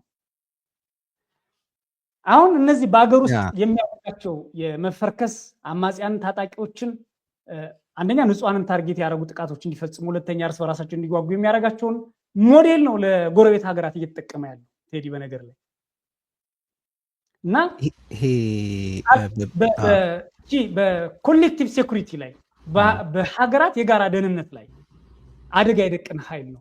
እንዲያውም በተባበሩት መንግስታት ድርጅት አሁን ትራምፕ ስለመጣ እየቀዘቀዘ መጣ እንጂ በዓለም ሰላም ላይ የተፈጸመ ወንጀል የሚል አዲስ እና የዓለም ሰላምን መጠበቅ የሚል አዳዲስ ህጎች ለማውጣት ክርክር ይካሄዳል በተባበሩት መንግስታት ድርጅት እና አብይ በዓለም ሰላም ላይ ወንጀል ከሚፈጽም ኃይሎች ግንባር ቀደሙ እንደሆነ ነው የምታየው። የተባበሩት መንግስታት የሰብአዊ መብት ቢሮ በነገራችን ላይ መግለጫ አውጥቷል። በኤስካሌሽን በጣም ተስተውሏል ብሎና እዚህ ከየተለያየ አቅጣጫ ነገርየው ትኩረት በስፋት እያገኘ እንደሆነ ማየት የሚቻል ይመስለኛል። ወደ ትግራይ ጉዳይ ከመሻገራችን በፊት እዚች ላይ አንዲት ነጥብ ማንሳት ፈልጌ ነው። በትላንትና ሁለት አቶ ገዱ አንስቶት የነበረው ነገር መዋቅር መንጠቅ የሚባል ነገር ነው። አንተ ደግሞ አሁን ያለው ማዕከላዊ ስልጣን የያዘው አካል ሸማቂ ነው፣ አማጺ ነው፣ አክት እያደረገ ያለው እንደዛ ነው የሚል ሀሳብ አንስቷል። ይሄንም እጋራለሁ። እኔ በተለያየ ጊዜ አንስቼዋለሁ። ድሮን ያለው ሸማቂ ነው፣ በቃ 4 ኪሎ የተቀመጠ ሸማቂ ነው እንጂ ይሄ እንደ አንድ መንግስት ሊታይ የሚገባው አይደለም። ባህሪውም፣ ስሪቱም፣ እንቅስቃሴውም ኦፐሬት የሚያደርግበት መንገድ ሁሉ በምንም አይነት መንግስት የሚመስል የመንግስት ሽታ የሌለው የወሮ በሎች ቡድን ነው የሚል ሀሳብ በስፋት ስናስተጋባ ቆይተናል። አሁን በአማራ ክልል አገዛዙ የሚያደርገው ነገር አለ። ለምሳሌ በደቡብ ጎንደር አካባቢ መከላከያው ጥሎ ሲወጣ አብረውት ይሰሩ የነበሩትን አልነገራቸውም። ለዛ የተጠቀሰው ምክንያት እንግዲህ በመውጣታችን በምንናገርበት ወቅት ወዴት ነው ጥላችሁን የምትሄዱት የሚል ውጊያ ሊከሰት ይችላል የሚል ስጋት ነበራቸው ብሏል አቶ ገዱ። ወይም ደግሞ መረጃ ለፋኖ ይደርስና ስንለቅ እንመታለን የሚልም ስጋት ኑሯቸው ነው እዛ ያሉት ሰዎች በሰጡት መረጃ መሰረት የሚል ነገር አንስተዋል። ሁለቱም የሚያሳየህ ግን በጣም የከፋ ችግር ነው። የት ነው ጥላችሁን የምትሄዱት የሚለውም ከመከላከያ ውጭ የአስተዳደር በምንም አይነት ከህዝቡ ጋር ባለው ቅቡልነት በመንግስትነት በመንግስት መዋቅሩ ምክንያት ሊቀጥል እንደማይችል ነው። የህዝብ መከላከያ እያንዳንዱን ወረዳ መዋቅር እያስጠበቀ ሊቀጥል የሚችልበት ሁኔታ የለም in the normal course of things። ሁለተኛውም መረጃ ለፋኖ ያቀብሉብናል የሚል ስጋት ካለ ደግሞ ውስጡ ያሉትን ሰዎች እንኳን ያለማመን በጣም በከፋ ደረጃ ኢንፊልትሬት የመደረግን ምልክት ነው ማለት ማሳያ ነው ሆኖ መቅረብ ያለበት። ሁለቱም በጣም ችግር ያለበት ማለት ከነሱ አኳያ ሆነ ስታየው ውድቀት ተደርጎ መወሰድ ያለበት ነገር ነው። ግን እየተነሳው ከዚህ ጋር የተገናኘው ነጥብ ምንድን ነው? መዋቅሩን ንጠቁት ብትችሉ ማለት ከነሱ ጋር ውጊያ ውስጥ ከመግባት ቴክ ኦቨር ማድረግ ይቻላል የአማራ ክልልን መዋቅር እንዳለ የሚል ሀሳብ አንስተዋል። እና ይሄ ሊሆን ሲችል ይታያል። እንደዛ መደረግ የሚችልበት ሁኔታ አለ። ምናልባት አቶ ገዱ የራሳቸው እይታ ይኖራቸዋል። እኔ ከኢህአዴግ በኋላ በአማራ ክልል መዋቅር አለ ብዬ አላምንም። መዋቅር የሚቋቋመው በአሰራር በህግ በደንብ ነው እና የኢህአዴግ ስርዓት ወይም እሳቸው አቶ ገዱ ጨምረው ይመሩት የነበረው የአማራ ክልል አጠቃላይ ከፈረሰ በኋላ ብልጽግና አዲስ ነገር አልተካም። በአስቸኳይ ጊዜ አዋጅ ነው ከተሞችም ክልሉም አጠቃላይ ወረዳዎችም የሚተዳደሩት በዛ ነው እና በአንድ ወረዳ ላይ ባለፉት 7 ዓመት ዝቅተኛ ከ7 ከ8 ሰዎች በላይ በመሪነት ደረጃ ተለዋውጠዋል። በክልል ደረጃ እንኳን በአማራ ክልል የካቢኔ የፕሬዝዳንቶችን ተው የሚቆጠር አይደለም። በካቢኔ ያው ፕሬዝዳንቱ ሲመጣ 2-3 ይሾማል። ተለዋውጧል። ይህ ሁሉ መሰረት የለሽ የሆነበት ምክንያት ምንድነው? ብልጽግና መሰረት ያለው የመንግስትነት ባህሪን መትከል መንግስት መሆን ስላልቻለ ነው። እና እኔ አሁን በአማራ ክልል ባለው አጠቃላይ መዋቅሩን እንጠቁት የሚለው እኔ ብዙ አይታየኝም። ካለ መዋቅር እነዚህ ከፌደራል መንግስት ወይም የፌደራል ተቋማት የሚያመጧቸው እንደ ባንክ፣ እንደ ቴሌኮሙኒኬሽን፣ እንደ መብራት ኃይል ያሉ እንጂ የቀበሌ የወረዳ አስተዳደር የከንቲባ እንደዚህ የለም። በጨበጣ ነው የሚመራው። አንድ ከንቲባ የሚመራው በአካባቢው ባለው ሌተናል ኮሎኔል ጠርናፊነት ነው እና መሬት የሚታደለው መከላከያ ሰራዊቱ ትእዛዝ ነው። ከተማውም መንገዱ የሚቀየሰው በኮማንድ ፖስት ትእዛዝ ነው። የኮሪደር ስራ የሚሰራው እንደዛ ነው። የስራ ፈጠራ እድል ሌሎች በወረዳ ወጥቶ የግብርና ስራ የሚሰራ የመስኖና ክትር ስራ የሚሰራ የጤና ዘርፉን ወይም ጤና ተቋማትን የሚያስፋፋ እና የሚደግፍ መዋቅር በአማራ ክልል የለም። በአብዛኛው ጤና ተቋማቱም ህዝቡ ገንዘብ አዋጦ መድኃኒት እያቀረበ መከላከያው ነው በየዕለቱ የሚታከምባቸው። የሚመታው መከላከያ ሰራዊት ነው እና የዚህን የመከላከያ ሰራዊት ሙሉ ክልሉም ወሮታል። እንግዲህ አንድ ጤና መከላከያ ሰራዊት የት ነው መታከም ያለበት? በጀቱ ከማን መሆን አለበት? እንዴት ነው የሚተዳደረው ብለህ ብትል የለም። የወረዳ በጀቶች፣ የክልል በጀቶች፣ የዞን በጀቶች በሙሉ የሚተዳደሩት በመከላከያ ሰራዊቱ ጠርናፊነት ነው እና ይሄ በአማራ ክልል መዋቅር ተረከቡት የሚለው ሊያዋጣ ይችል ይሆናል። ግን እኔ የሌለ መዋቅር ምን ይረከቡታል ነው ምለው። አንደኛ መዋቅሩ ከፍተኛ ቀውስ ውስጥ ስለገባ ነው። መዋቅሩ እኮ ነው አሁን ወደ ድንበር ማስጠበቅ ሂደናል፣ ህዝብ ራስን ጠብቅ ብሎ ከሻቢያ ጋር እየተዋጋው ነው የሚለው እኮ ይሄ የአማራ ክልል ሰላምና ደህንነት ቢሮ ነው። ያን ቢሮ እንኳን የሚመሩት ሰዎች ከፌደራል ነው የመጡት። ዘላለም መንግስት የሚባል ምሳሌ የፌደራል ፖሊስ ምክትል ኮሚሽነር የነበረ ሰው ነው የአማራ ክልል ኮሚሽን ሆኖ አጋጣሚ በኮማንድ ፖስቱ እንዲጠረንፍ በዛ ሄደ። ሲያዩት ቦታው የሚያዋጣ ነው፣ ሌላ ብቁ ሰው የለም፣ በቃ በዛው ቀጥል ብለው ደብዳቤ ጻፉለት። ፖለቲካው የሚመራው ተመስገን ነው። አጠቃላይ የጸጥታው ሁኔታው የሚመራው ጀነራል አበባው ነው። እነዚህ ሰዎች ያሉት ማዕከል የሚባለውና የፌዴራል መንግስት ይባላል። የፌዴራል መንግስት ደግሞ የምታየው ነገር በበጀትም በሌላ መንገድ የአማራ ክልልን ምን ያህል በጀቱን ሰብስቦ ይዞ ለውጊያ እየዋለው እንደሆነ የሚታወቅ ነው እና ብዙ መዋቅር ያለ አይመስለኝም። ኦኬ፣ በመዋቅር ውስጥ የጤና ባለሙያዎች፣ ሐኪሞች፣ የግብርና ባለሙያዎች፣ የተለያዩ የመንግስት ሰራተኞች አሉ። ምናልባትም አቶ ገዱ ያን ለማለት ፈልገው ከሆነ እነሱን ግን አንደኛ ይህ መንግስት ሲወድቅ ከስራቸው እንደማይባረሩ ዋስትና እንደሚሰጧቸው፣ የጥቃት አካል እንደማይሆኑ፣ ታርጌት እንዳይደሉ፣ ፖለቲካሊ ምንም አይነት ጫና እንደማያሳድሩባቸው በመንገር በማግባባት አጋር ኃይል ማድረግ ያስፈልጋል። ይህም በማድረጋቸው ይመስለኛል አንዳንድ አካባቢዎች ላይ ቀኘ የሚል የከተማ አደረጃጀት እና በመንግስት መዋቅር ውስጥ አደረጃጀት አላቸው። በስፋት ብልጽግናዎችም ሲከሱት እናያለን። ቀኘ የሚባል አረጋ ከበደ ቀኘ ነው ብለው አሁን ምሳሌ ደብረታቦርን እንዲለቀቅ የደረገው አረጋ እና ተመስገን ቀኘ ስለሆኑ ነው የሚል ዘመቻ እያካሄዱ ነው ያሉት ራሳቸው ከጠቅላይ ሚኒስትር ጽሕፈት ቤት ደሞዝ የሚከፈላቸው ሰዎች ዛሬ ይህ ነው ዋና ስራቸው እና በአማራ ክልል የመንግስትነትን ሚና አለ የሚለውን ነገር መተው እንችላለን። የኮሪደር ነው፣ የኮሪደር ነው፣ የሰራዊት መመላለሻ ኮሪደር ነው። ባለፈው 3 ወር ከፋኖ ጋር በተደረገው ውጊያ ብቻ አይደለም ቴዲ፣ ከትግራይ ጋር በተደረገው ውጊያ ምሳሌ ወሎ ነው፣ ጎንደር ነው፣ ሸዋ ነው፣ ጎጃም አብዛኛውን አካባቢ ነው ሙሉ ለሙሉ የውጊያ ማዕከል ነው የነበረው። የውጊያው እንኳን ቀጥታ ባይደርስ ህዝቡ መዋቅሩ አጠቃላይ የፋይናንስ ስርዓቱ በሙሉ ወደ ውጊያ ቦታው ተገፍቶ የነበረ ነው እና በየቤቱ የሞተ ሚኒሻ የተፈናቀለ ሰው በጀት ሲጠይቅ ውጊያ ላይ ያለ ነው፣ በጀት ሲጠይቅ በአስቸኳይ ጊዜ አዋጅ ነው እየተባለ ነው እና ወጣቶች ለመስራት እንኳን የጊዜ ገደብ አላቸው። የስራ ፍላጎታቸው ወይም ደግሞ የኢኮኖሚው ችግር የአቅም ችግር አይደለም የሚገድባቸውን በኢትዮጵያ ውስጥ ያሉ ወጣቶች የሚጣሉ የስራ ገደቦች ከጠዋቱ 1 ሰዓት በፊት ተነስተ ባጃጅ ብታሽከረክር ሞተር ብታሽከረክር አልሞ ተኳሽ ይገላል። ምሽት በስተት ከ12 ሰዓት በኋላ ተመሳሳይ ብታሽከረክር አልሞ ተኳሽ ይገላል፣ አፍሶ ያስርሃል እና ጠቅላላ ሁለንተናዊ ቀውስ ያለበት ቀጠና ነው። በእምነት ተቋማት ውስጥ ተጠልለህ መዳን አትችልም። ድሮ እኮ በአንዳንድ አካባቢዎች ላይ ችግር ሲመጣ የሰረቀ ሰው እንኳን በኢላማ ተደርጎ ሊመታ ሲል ሮጦ ሄዶ የቤተክርስቲያን ደወል ወይ የመስጊድ ደወል ከደወለ ነፃ የሚሆንበትና የሚሸመገልበት ስርዓት አለ። አሁን በመድፍና በታንክ የሚመቱት እና ጠቅላላ ሀገሩ ቀውስ ላይ ነው ያለው። እዚህ ሁኔታ ጋር ተያይዞ ወደ ትግራይ ክልል ያለውን ሁኔታ የሚደረገውን ውጊያ አሁን ካለው ውጊያ ጋር ለማያያዝ የሞከረበት ሂደት በአማራ ክልል ሰላምና ደህንነት ቢሮ የወጣውን መግለጫ እናያለን። ባለፈውም የአፋብን አመራር የሆኑትና ከዚህ በፊት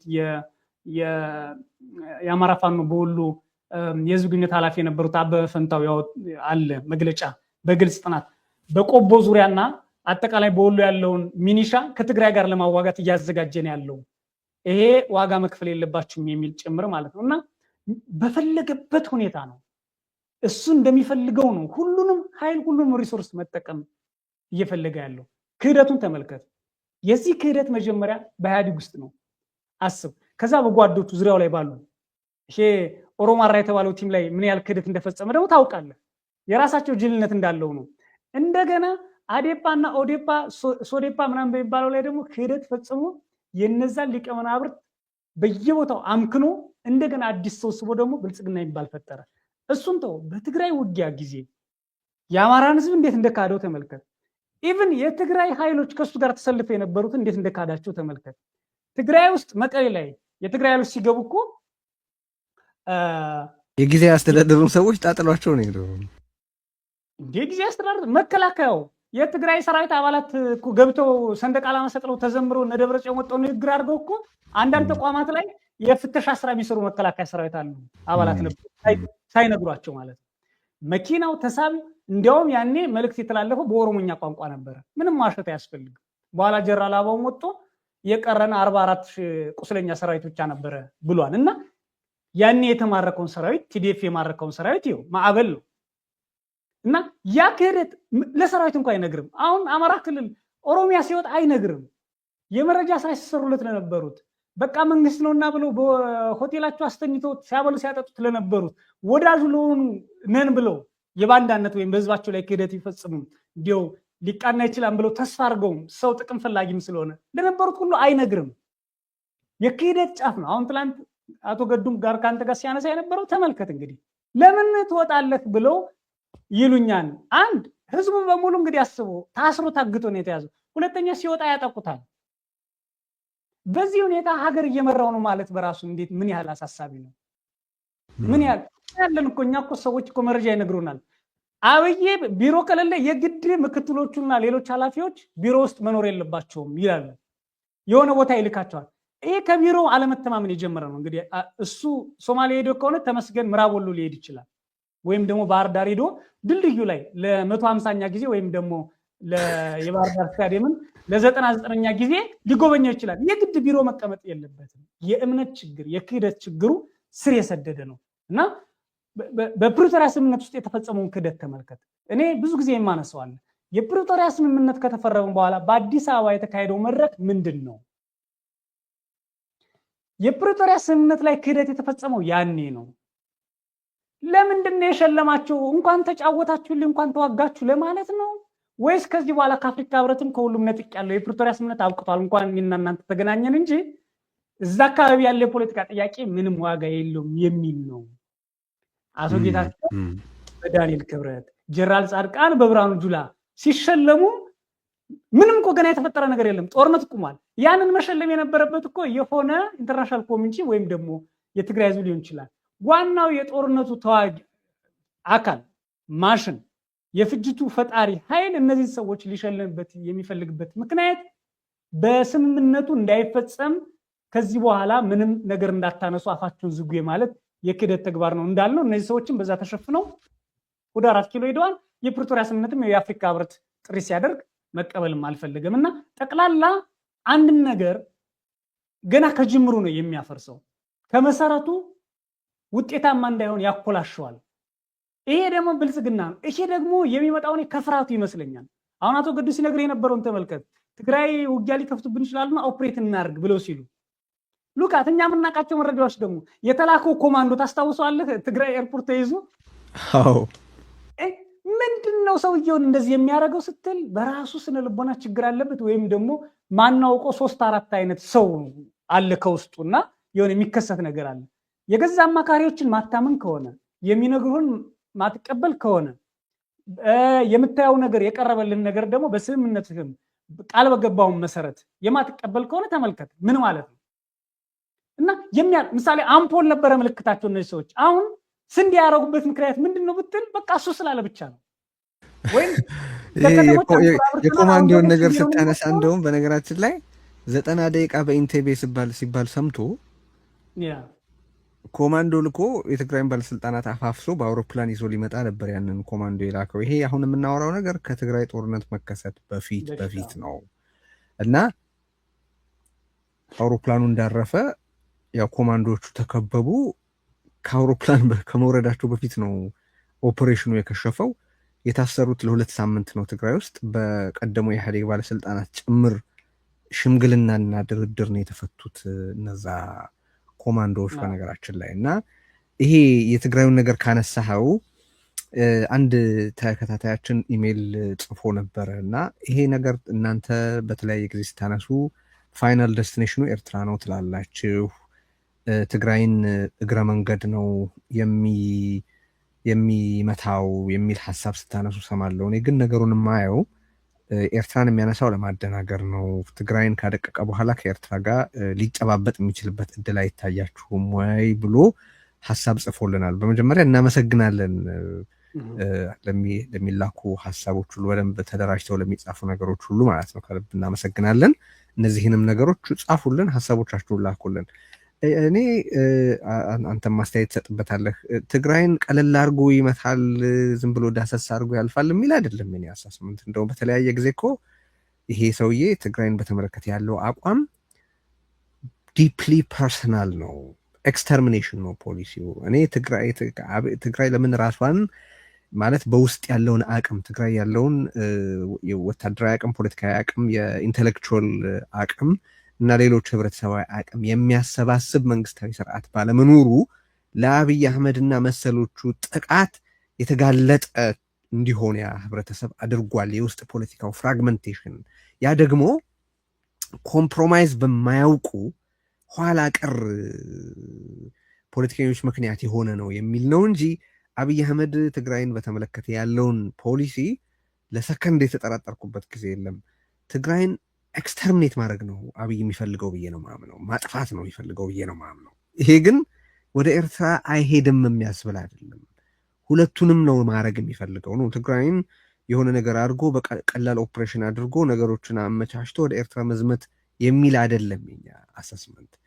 መሀል ላይ በኃይል መገደድ ምክንያት የተለያዩ ነገሮች ውስጥ ሊገባ ይችላል። የፕሪቶሪያ ስምምነትን ወዶን የፈረመው ብዬ አላምንም። እኔ ለምሳሌ የትግራይ ህዝብ ከመስዋዕትነቱ አኳያ የፕሪቶሪያ ስምምነት በጣም መጥፎ ስምምነት ቢሆንም በኔ እይታ ግን ስቲል አብይ አህመድ ከነበረው ግብ አንጻር አሁን በፓርላማው ላይ ባለፈው ሳምንት ሲናገር መቀለ መግባት እየቻልን እኮ ነው የተው ነው ይላል።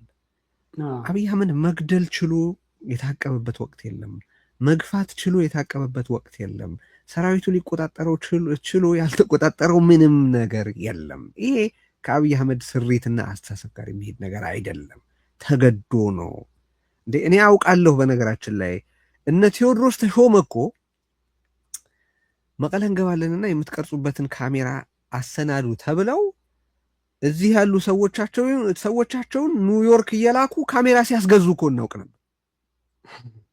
በነገራችን ላይ በኋላ ያው የኢንቨስትመንት ከተባለ ውሃ በላው። ለምን? በጀግንነት በተፋለሙ የትግራይ ሰራዊት አባላት ምክንያት ነው። እነሱ በሙሉ ኃይላቸው ቲሸርት እኮ አትሟል። መቀለ ከገባ በኋላ ወታደሮቹን የሚያስለብሳቸውን ቲሸርት አትሟል።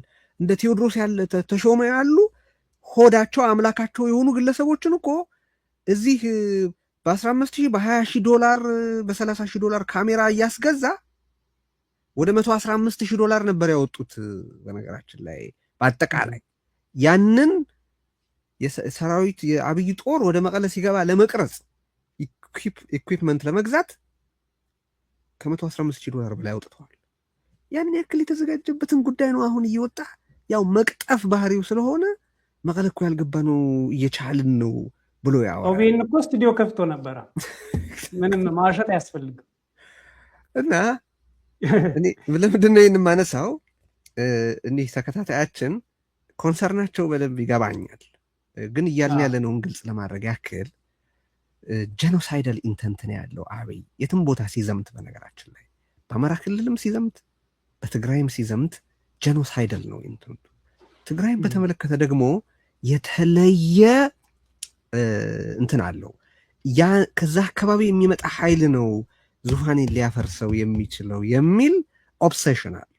በዚህም ምክንያት የትኛውንም ኃይል ተጠቅሞ በትግራይ ላይ የሚችለውን ሁሉ ውድመት ለማድረስ ወደኋላ ይላል ብዬ በፍጹም አላምንም። በፍጹም እዛ ጋር ምናልባት ኮንፊውዥን ኖሮ ከሆነ እያልን ያለ ነው። ምንም ጥያቄ በሌለው ሁኔታ በትግራይ ላይ ሁሉንም አይነት አሁን ኮሌክቲቭ ፓኒሽመንት ነው ፖሊሲው። በአቶ ገዱም በትክክል ተረጋግጧል። በተደጋጋሚ በገለጹበት ወቅት በሌሎች የብልጽግና የባለስልጣናትና የውስጥ አዋቂዎችን በተለያየ ጊዜ የተረጋገጠ ነው። ትግራይን የማሟሟትና የማጥፋት ፖሊሲ ነው የሚከተለው። ግን ያ ማለት ወደ ኤርትራ የመሻገር ጀብደኝነት አይኖረውም ማለት አይደለም። መሀል ላይ በኃይል አስገዳጅነት ልክ ፕሪቶሪያ እንዳረገው በኃይል አስገዳጅነት ምክንያት ስምምነት ያደርጋል አያደርግም፣ እሱ ጊዜ የሚነግረን ነገር ነው። አሁን ግን ስንገልጽኛ ትግራይ ነካነካ አድርጎ ወደ ኤርትራ ይዘምታል አይደለም እያልን ያለ ነው። የሰራዊቱም እንቅስቃሴ የሚያሳየን ያንን አይደለም። በጣም ግዙፍ ሰራዊት ወደ ትግራይ እያስጠጋ ነው፣ ግዙፍ ሰራዊት እና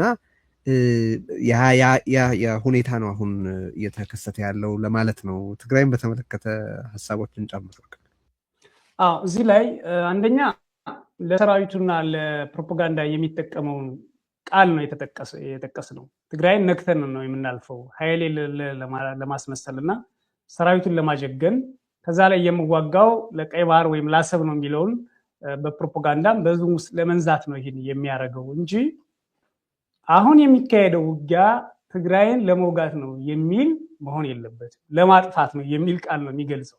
ይሄ መሸወድ አያስፈልግም። it is very serious። የትግራይ ተወላጆች ተላይ ያሰላልኩ ውስጥ ሆነው ከህወሓትም ከምንም ጋር ባለው ቅሬታ በተለያዩ መንገዶች አያለውኝ። እኔ ከጋዜጠኝነቴ አለፍ ብሎ ለመናገር አሁን የሚካሄደው ውጊያ ለማጥፋት ነው። ይሄንን በምን ቋንቋ መናገር ይቻላል? ቁጭት አለው። ለካ እንደ ሱዳን ከተማውን ማፍረስ ይቻል ነበር ብሎ በፓርላማ የተናገረ ሰው፣ ለካ እንደ ጋዛ ማድረግ ይቻል ነበር ብሎ የተናገረ ሰው ሲገባ ምን ሊያደርግ እንደሚችል 100 አውሮፕላኖች አሉ ብሎ በፓርላማ የሚናገረው አታሸንፉኝም የሚለው መቀየር አለበት የሚለው በፓስተሮችም በሌሎችም አካባቢ እዛ አካባቢ ነቀርሳ ነው የካንሰር ባህሪ ያለው ካንሰር ምንድነው ካልተቆረጠ አይድንም የሚል ፍልስፍና ተከትለው ማለት የሚለው ለማጥፋት ነው። እኔ የትግራይ ዲያስፖራም የተለያዩ እንደዚህ ኮሚኒቲም ኤሊቱም አያለውኝ ከባለፈው ከወታደራዊና ከህወሓት ውሳኔ ጋር ተያይዞ የመናድ የማኩረፍ ዝም ማለት ነገር አለ። በፍጹም ለአብይ አህመድ እየተመቹት እንደሆነ ነው የሚገባኝ። በፍጹም ቴዲ ይሄ ኢትስ ቬሪ ሲሪየስ። ይሄ እኔ ዴይሊ የሚደረገውን ወታደራዊ ጉዞ ወደዛ ቀጠና እየሆነ ያለውን እና ደግሞ የፕሪቶሪያ ስምምነት ሲፈረም ለምን ይፈረማል ብለው ቁጭት ውስጥ የገቡ ሰዎች አሁንም ስልጣን ላይ ያሉበት፣ አሁንም ሚዲያ ውስጥ ያሉበት፣ አሁንም ዲያስፖራ ውስጥ ያሉበት ሁኔታ ስታይ ቀልድ እንዳይመስልህ። የሚገኝ ነገር የለም። ያጠፋል። ህዝብ ነው የሚያጠፋው። አሁን ተፈናቃዩን በተመለከተ ስትጠይቃቸው አንዳንዶች ምንም ገብተን እንበትነዋለን ይላሉ። ሉካት እንመልሰዋለን እኮ አይደለም፣ ገብተን እንበትነዋለን፣ ድንኳኑን እናጠፋበታለን። በዛ ውጊያ የኤርትራ ተፈናቃዮች ምን እንደሆኑ ይታወቃል። የት ገቡ፣ ስንቱ ሰመጠ፣ ስንቱ ጠፋ። እና ይሄንን ነገር ቲፒኤልኤፍን ከመደገፍ ከምንም አንጻርም አይደለም፣ ትልቅ የሆነ የጄኖሳይዳል ዋር ለማድረግ ነው የሚሄደው። የሚችለውን ለመቆጣጠር አይደለም ለማጥፋት። አንዳንዴ የነጌታቸው ረዳን ጊዜ አስተዳደር ትመለሳላችሁ ተዘጋጁ ብሏቸዋል የሚሉ ወሬዎች ይሰማሉ። በ10 ቀን ነው ውጊያውን ማድረገው ምናምን ብሎ አንድ ያ ሙሉ ለሙሉ ለማጥፋት ነው የሚሄደው። በጥፋቱ ላይ ደግሞ አዲስ ስርዓት ተክላለሁ ብሎ ነው የሚያስበው። ሁለተኛ ነገር ከኤርትራም ጋር ከተዋጋ የት ሆኖ ነው የሚዋጋው የሚለው ማሰብ ያስፈልጋል። የሚዋጋው ትግራይ፣ አፋርና አማራ ክልል ሆኖ ነው የሚዋጋው። የሚወድቁ ተተኳሾችም ሆነ ሰራዊቱ የሚያደርጋቸው እንቅስቃሴዎች በሙሉ ሲደራጅም ሲበተንም ሲመታም ሙሉ ለሙሉ ህዝቡን መሰረት የሚያደርጉና በዛ ላይ የሚያርፉ ናቸው። እና ይሄ ውጊያ እንደው አሁን ቃሉን ስንጠቀመው ትግራይ እንዳሶ ኤርትራን መደምሰስ ሲባል አይደለም። ትግራይን መዳሰስ የሚለው ትንሽ ኃይል ናቸው አቅም የላቸውም ብሎ ለመግለጽ የሚጠቀም ለፕሮፓጋንዳ የሚጠቀመው እንጂ እና ደግሞ ለማጥፋት አጭር ጊዜ የሚወስድብኝ ብሎ በራሱ ግምገማ ነው። እንግዲህ በመጀመሪያውም ጦርነት የነበረው አሰስመንት ያ ነው፣ 2 ሳምንት ይበቃኛል የሚል ነበር። ሰዎች በቅድም በጻፈልን መሰረት የሚረዱ ሰዎች ካሉ እሱን እኛም ክሊር ማድረግ ስላለብን ነው ይሄን የማነሳው። አሁን ወደ ትግራይ የሚሄደውን የኃይል ብዛት ስታይ እስከ ዛሬ ጠዋት ድረስ እኔ እንኳን በዜና ያሸፈንኩት ከባሌ ከአዳማ የነበሩ ደቡዝና እንደገና ከወለጋ የነበሩ የምዕራብ ኃይሎች ዛሬ እየገቡ ነው ያሉት። አብዛኛው በጎንደር ወደ ወልቃይት እንደገና ደግሞ ወደ ደባርቅ የሚሄደውን ሰው በፌስቡክ የሚጽፈውን የሚቀርጸውን ቪዲዮ ማየት ይቻላል። በአፋር የሚሄደው እንደዚሁ መጠን ቁጥር የለውም። እነዚህ ግን በዋናነት ታርጌት አድርገው እየሄዱ ያሉት ትግራይን ነው ከተባለ የሚያርፉትና እየተዋጉ ያሉት ደግሞ በአሁኑ ሰዓት አክቲቭ ውጊያ እያደረጉ ጭምር ነው የሚሄዱት በአማራ ክልል ጭምር ነው። በአፋር የሚገባው አብዛኛው ከሰሜናዊ ፓርቱ ጀምሮ መጥቶ እስከ ደቡባዊ ፓርቱ ከወሎ ጋራ በሚያዋስንበት አካባቢዎች ሙሉ ውጊያ ያደረጋን እየተሳተፈ ነው ያለው እና መቼ ነው የሚተኮሰው የሚል ነው ሰው የሚጠብቀው እንጂ ሙሉ ለሙሉ ውጊያ እንደሚነሳ ነው የሚደረገው። እና ያን ጠባሳ፣ ያንን ጭካኔ፣ ያንን ደግሞ በራስ ስጋት ላይ የተመሰረተ የማጥፋት ስሜት ተመልሶ ሲመጣ ስናየው እንደገና አሁንም ልዋረድ ነው የሚልና ትላንት እኮ እንደዚህ ስላላረኳቸው ዛሬ ተመልሼ እዚህ ውስጥ የገባሁት የሚል ቁጭት ሲኖር በአብይ በኩል አደጋው የከፋ ነው። በተለይ በአየር የሚፈጸም በምድር የሚፈጸመው እንኳን ሰራዊቱ ተስፋ ይቆርጣል። ሰራዊቱ ከሁሉም ጋር ስለተዋጋ ወገናዊነት ስላጣ እንዲያውም የበለጠ የሚለዝብ የሚበተን የሚፈርስ ነው ብዬ ነው የምገመገመው። በአየር ግን የሚመካው የመጨፍጨፍ እድሉ ሰፊ እንደሆነ ምን ያህል ተኳሽ እንዳለ ስንት ቦታ በአንድ ቀን መምታት እንደሚችል ዛሬ አሁን በደቡብ ጎንደር 11 ጊዜ ድሮን የጣለ ብያለሁ። ምን ማድረግ እንደሚያስብ አስቡ። በሌሎች አካባቢዎች ሜካናይዝድ ኃይል ቢኖራቸው አሁን ፋኖ የተበተነ ኃይል እኛ ስለሆነ ሜካናይዝድ ቢኖረው ከተሞች ውስጥ ውጊያ የሚያደርግ ቢሆን ባህር ዳር ላይ ውጊያ የሚያደርግ ቢሆን ምን ባህር ዳር ምን ሊያደርገው እንደሚችል መቀሌ ምን ሊያደርገው እንደሚችል ማሰብ ያስፈልጋል። እዚህ ውስጥ መጥቀስ የሚያስፈልገው አንድ በራሱ በአብይ አህመድ አንደበት የተነገረ ነገር በመጀመሪያው ጦርነት መቀለ ከተማውን ጥለውት ወጡ፣ ጀግና ቢሆኑ ኖሮ ህዝቡን ጥለውት አይወጡም ነበር ብሎ ከተማ ላይ ባለመዋጋታቸው እንደ ቁጭት ከተማውን የማፍረስ እድሌን ተነጠቅኩ፣ አሁን መቀለን ጠብቀንላቸው ነበር ይላል። ቀጣፊ ስለሆነ ያው ቀጥፈት የመተንፈስ ያክል ስለሆነ ለሱ አያስተውለውም። ግን ያኔ ቃል በቃል እንደዚህ ብሏል። እኔ አሁን ያንን ቪዲዮ በማምጣት ቶርቸር መፈጸም አልፈልግም በእናንተ ላይ፣ ግን በተደጋጋሚ ያሳየ ነው ስለሆነ ታስታውሱታላችሁ በእርግጠኝነት እንደዛ እንዳለ እና ጀግና ቢሆኑ ኖሮ ለምን አይጠብቁንም ነበር፣ ለምን ከተማውን ለቀውት ይሄዳሉ ብሎ ያኔ የነበረው ልዩ ኃይል ውሳኔ እንግዲህ ይዋጋና ከተሞች አካባቢ ነገሩ ሊደርስ ሲል ጥሎ ይሄዳል። ግን ሪጋርድለስ በነገራችን ላይ ጥለው ከሄዱ በኋላ የተኩስ ምላሽ በሌለው ከተማ ላይ ምን ያክል የከፋ ጭፍጨፋ ይፈጽሙ እንደነበር በየከተማው የምናስታውሰው ነው። አሁን ከዛ በኋላ መቀለን በሻሻ አድርገናታል ብሎ መቀለን ምን ማድረግ እንደሚፈልግ በተጨባጭ የገለጠ ሰው ተመልሶ ሲመጣ ምን እንደሚያደርግ ሳይታለም የተፈታ ነገር ነው። ኢሬዥር ነው የሚፈልገው፣ መሰረዝ ነው፣ ማጥፋት ነው። ይሄ ጥርጣሬ ላይ መውደቅ ያለበት ነገር አይደለም። ምንም ነገርም ሲመዘን ከዛ አኳያ ነው መመዘን ያለበት። አሁን ጀነራል ተፈራ ከዚህ ቀደም አይ ቲንክ ከአንተ ጋር በነበራቸው ቃለ ምልልስ ይመስለኛል በቃሉ እና በሌሎችም አጋጣሚዎች ወደ ትግራይ የሚዘምት ከሆነ ከኋላው እንከመርበታለን የሚል አስተያየት አንስተው ነበር። በኋላም በቅርቡ ከአንተ ጋር በነበራቸው ቃለ ምልልስም ስትጠይቃቸው ነበረ እና የተሳሰረው ህልውና በተመለከተ በማንሳት ነው እንድናጠቃልል የማስበው። አሁን ባለው ሁኔታ አብይ አህመድ ራሱ በፈጠረው አሰቃቂ ሁኔታ ምክንያት አንዱ የሌላኛው ህልውና አስፈላጊ ሆኖ ወጥቷል። ለምሳሌ በአማራ ክልል ብልጽግና መሸነፉ ለትግራይ ኃይሎች ብቻ ሳይሆን ለትግራይ ህዝብ መኖር አስፈላጊ ነው። የአማራ ክልል የብልጽግና ሽንፈት ለአማራ ህብረተሰብ፣ ለአማራ ኃይሎች አስፈላጊ የሆነውን ያክል ብዬ ነው ማስበው። በትግራይ ውስጥም በተመሳሳይ ነው። የብልጽግና የትም ቦታ መሸነፍ በየትኛውም ቦታ ላለ ህብረተሰብና ልሂቅ የህልውና ጉዳይ ሆኗል። ስለዚህ ያንን ታሳቢ ያደረገ ቅንጅት መናበብ ነው የሚያስፈልገው። ጥሩ ነገሮች እንመለከታለን። ቢያንስ የጎንዮሽ ተኩሱ ጋብ ብሏል ወይም ኦልሞስት ቆሟል ማለት ይቻላል።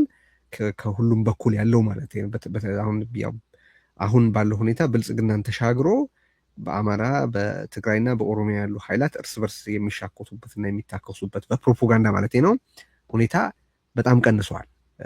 በጣም ይሄ አበረታች ነገር ነው ብዬ ነው ማስበው። ማለት ጥሩ ነገርም በሚገባ መጉላትና መጠቀስ ያለበት ስለሆነ ማለት ነው። ይሄ ግን ህልውና በሚጠይቀው ደረጃ የበለጠ ቅንጅት ያስፈልገዋል፣ የበለጠ መናበብ ያስፈልገዋል፣ የበለጠ መጣመር ያስፈልገዋል። አገዛዙ ኃይሉ በሁሉም ቦታ ስትሬች አድርጎ በአንድ ህብረተሰብ ላይ የተቀናጀ ግፍ መፈጸም ወደማይችልበት ደረጃ መውረድ አለበት። ምክንያቱም አገዛዙ በአሁኑ ወቅት እኔ የአማራና የትግራይ ክሊርን ኤሚነንት የትኛውም የኢትዮጵያ ህብረተሰቡ ፖቴንሻል የሆነ የህልውና አደጋ ነው ብዬ ስለማስብ ሰው የመጠቅላይ ሀሳቦችን እናንሳ።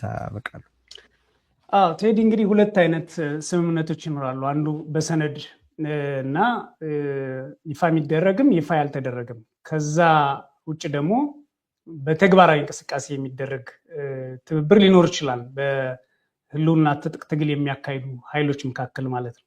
ምሳሌ ቀለል አድርገን እንየውና በየመን ሀውቲና በአልሸባብ መካከል የሚኖረው ግንኙነት በሰነድ ላይሆን ይችላል፣ የጋራ ጠላት በማዘጋጀት ሊሆን ይችላል። ይሄ ደግሞ በኢራንና በየመን ሀውቲ መካከል ያለው ግንኙነት ፊርማ ወይም ይፋ የወጣ ሰነድ አይደለም ያለው፣ ግን ግንኙነቶች አሉ። የጦር መሳሪያም ሌላም ይቀርባል። ይሄን ዓለም ላይ ያለውን ለመጥቀስ ነው። በሀገር ውስጥ ኃይሎች የሚደረጉ ግንኙነቶችን በተመሳይ ይፋ የሚደረጉና ይፋ የማይደረጉ ነገሮች አሉ ይመስለኛል። እኔ ይሄ ጉዳይ ብዙ ሰው እንደሚያስታውሰው ኢቭን የሚዲያ ዓላማ ጭምር አድርጌ ስሰራው የቆየሁት ነገር ነው። በዚህ ጉዳይ ላይ ብዙ ዋጋ ከፍዬበታለሁ። አገዛዙ በጋራ ማስወገድ ኢቭን በውጊያው ሰዓት ራሱ የነበረን ስታንድ ይሄ ነው። ነገ አማራን የሚወጋል፣ ነገ ኤርትራን የሚወጋል፣ አሁን ኦሮሚያም ትግራይም ቢወጋ በዚህ ሂደት ውስጥ የሚደረጉ የትርክትም የሆነ የቋንቋ ሁኔታዎች መቀየር አለባቸው፣ ለነገ መታሰብ አለበት የሚል ነው። አንዳንዱ ነገር ኢትስ ቬሪ አንናቹራል የሆነ ነገር ምሳሌ በትግራይ ህዝብና በአማራ ህዝብ መካከል የድንበር ውጊያ ማካሄድ እንግዲህ በዚህ ዘመን የተካሄደ ነው ብለን ምንገልጸው ነው ማለት ነው እንደ ታሪክ። በኤርትራም በተመሳሳይ ሲገነጠል ከሀገር ጋር ሊሆን ይችላል በተደረገው እንጂ በህዝብ ደረጃ ባሉ አመራሮችና የህልውና ትግል እናደርጋለን በሚሉ ኃይሎች። ስለዚህ በቲዲኤፍ እና በፋኖ ወይም በኦላና በቲዲኤፍ በፋኖ ወይም በጉምዝ አማጺ ወይም በሌላ ኃይል መካከል እኔ ስምምነት ያለ ይመስለኛል። ከፊርማ ውጭ ስምምነት እንዳለ እያየው ነው። ለምን አይዋጉም? አብረው ፎቶ ሲነሱ ታያቸዋለህ። አንዱ ሲሸሽ አንዱ ቦታ አካባቢ ሲገባ ታየዋለህ። ግልጽ የሆነ የፕሮፓጋንዳ ጥላቻዎች ቀርተዋል።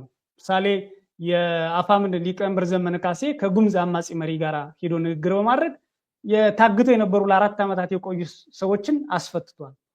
በትግራይ በአማራ ክልል የሚያዙ የትግራይ ተወላጅ ጀነራሎች ታስሮ የነበሩ ብልጽግና ያሰራቸው የትግራይ ተወላጅ ጀነራሎች ፋኖ አስለቆልኳቸዋል። ይሄ ያለፉት አጭር ዓመታት በ30 ወራት ውስጥ የተፈጸሙ ታሪኮች ናቸው። ከዛ ያለፈ ግን የቆረብንባቸውን ነገሮች ፖለቲካል ቁርባን የተደረገባቸውን ነገሮች ማፍረስ ያስፈልጋል ብዬ አስባለሁ። ቴዲ አንደኛው ህወሓት 2 ቁርባኖችን ማፍረስ አለበት ብዬ አስባለሁ። ይሄ ፖለቲካ ስታንድ አድርጎ ሰው ሊወስድብኝ ይችል ይሆናል። የመጀመሪያው ህገ መንግስቱ ላይ መቁረቡን ማቆም አለበት። በዛ ህገ መንግስት ቁርባን ምክንያት በትግራይ ህዝብ ላይ የተፈጸመው ከበባ አንድ ምንጭ እንደሆነ ህወሓት ማመን አለበት። ሌሎች ኃይሎች ካደረጉት እና ለማጥፋት በህወሓት ስም ህዝቡን ለማጥፋት ካረጉት እንቅስቃሴ አንጻር ህወሓትም የራሱ ሚና ነበረው። ህገ መንግስት አስጠባቂ ነኝ፣ የዛ ሀገር ስርዓት ባለቤት ነኝ፣ በትግራይ ህዝብ መስዋዕትነት የመጣ ህገ መንግስት ነው የሚለውን በቁርባን ማየት የለበትም። አሁንም የትግራይን ህዝብ ሌላ ዋጋ ሊያስከፍለውና ህወሓት እየቆረበበት ያለው ጉዳይ የፕሪቶሪያ ስምምነት ነው። which is ቅድም እንዳልኩ ገና በስምምነቱ በሁለተኛው ሳምንት የፈረሰ ያበቃ ስምምነት ላይ አሁንም በዓለም አቀፍ ደረጃ በዲፕሎማሲም በተለያየ መንገዶች እንዳልተች ውሌን አፈረሱ ከታጣቂዎች ጋር ተገናኘው እንዳልባል የምጠይቀውም ጥያቄ የፕሪቶሪያ ስምምነት እንዲፈጸምልኝ የሚል ነው በሚል ፌል ያደረግን ኢቭን የኢትዮጵያ ህገ መንግስት ራሱ የፕሪቶሪያ ስምምነት መሸከም አይችልም። እንግዲህ አንድ ስምምነት ነው አይደል? ከህግ አንጻር ስተት ሊሆን ይችላል፣ ግን መሻሻል የሚያስፈልገው ነው ያንን ለመተግበር ራሱ ብዙ ነገር። ይሄ የፕሪቶሪያ ስምምነት የትግራይ ህዝብ አንቆ የሚይዝና የሚበላ አርጎ አብይ አህመድ እየተጠቀመበት ነው።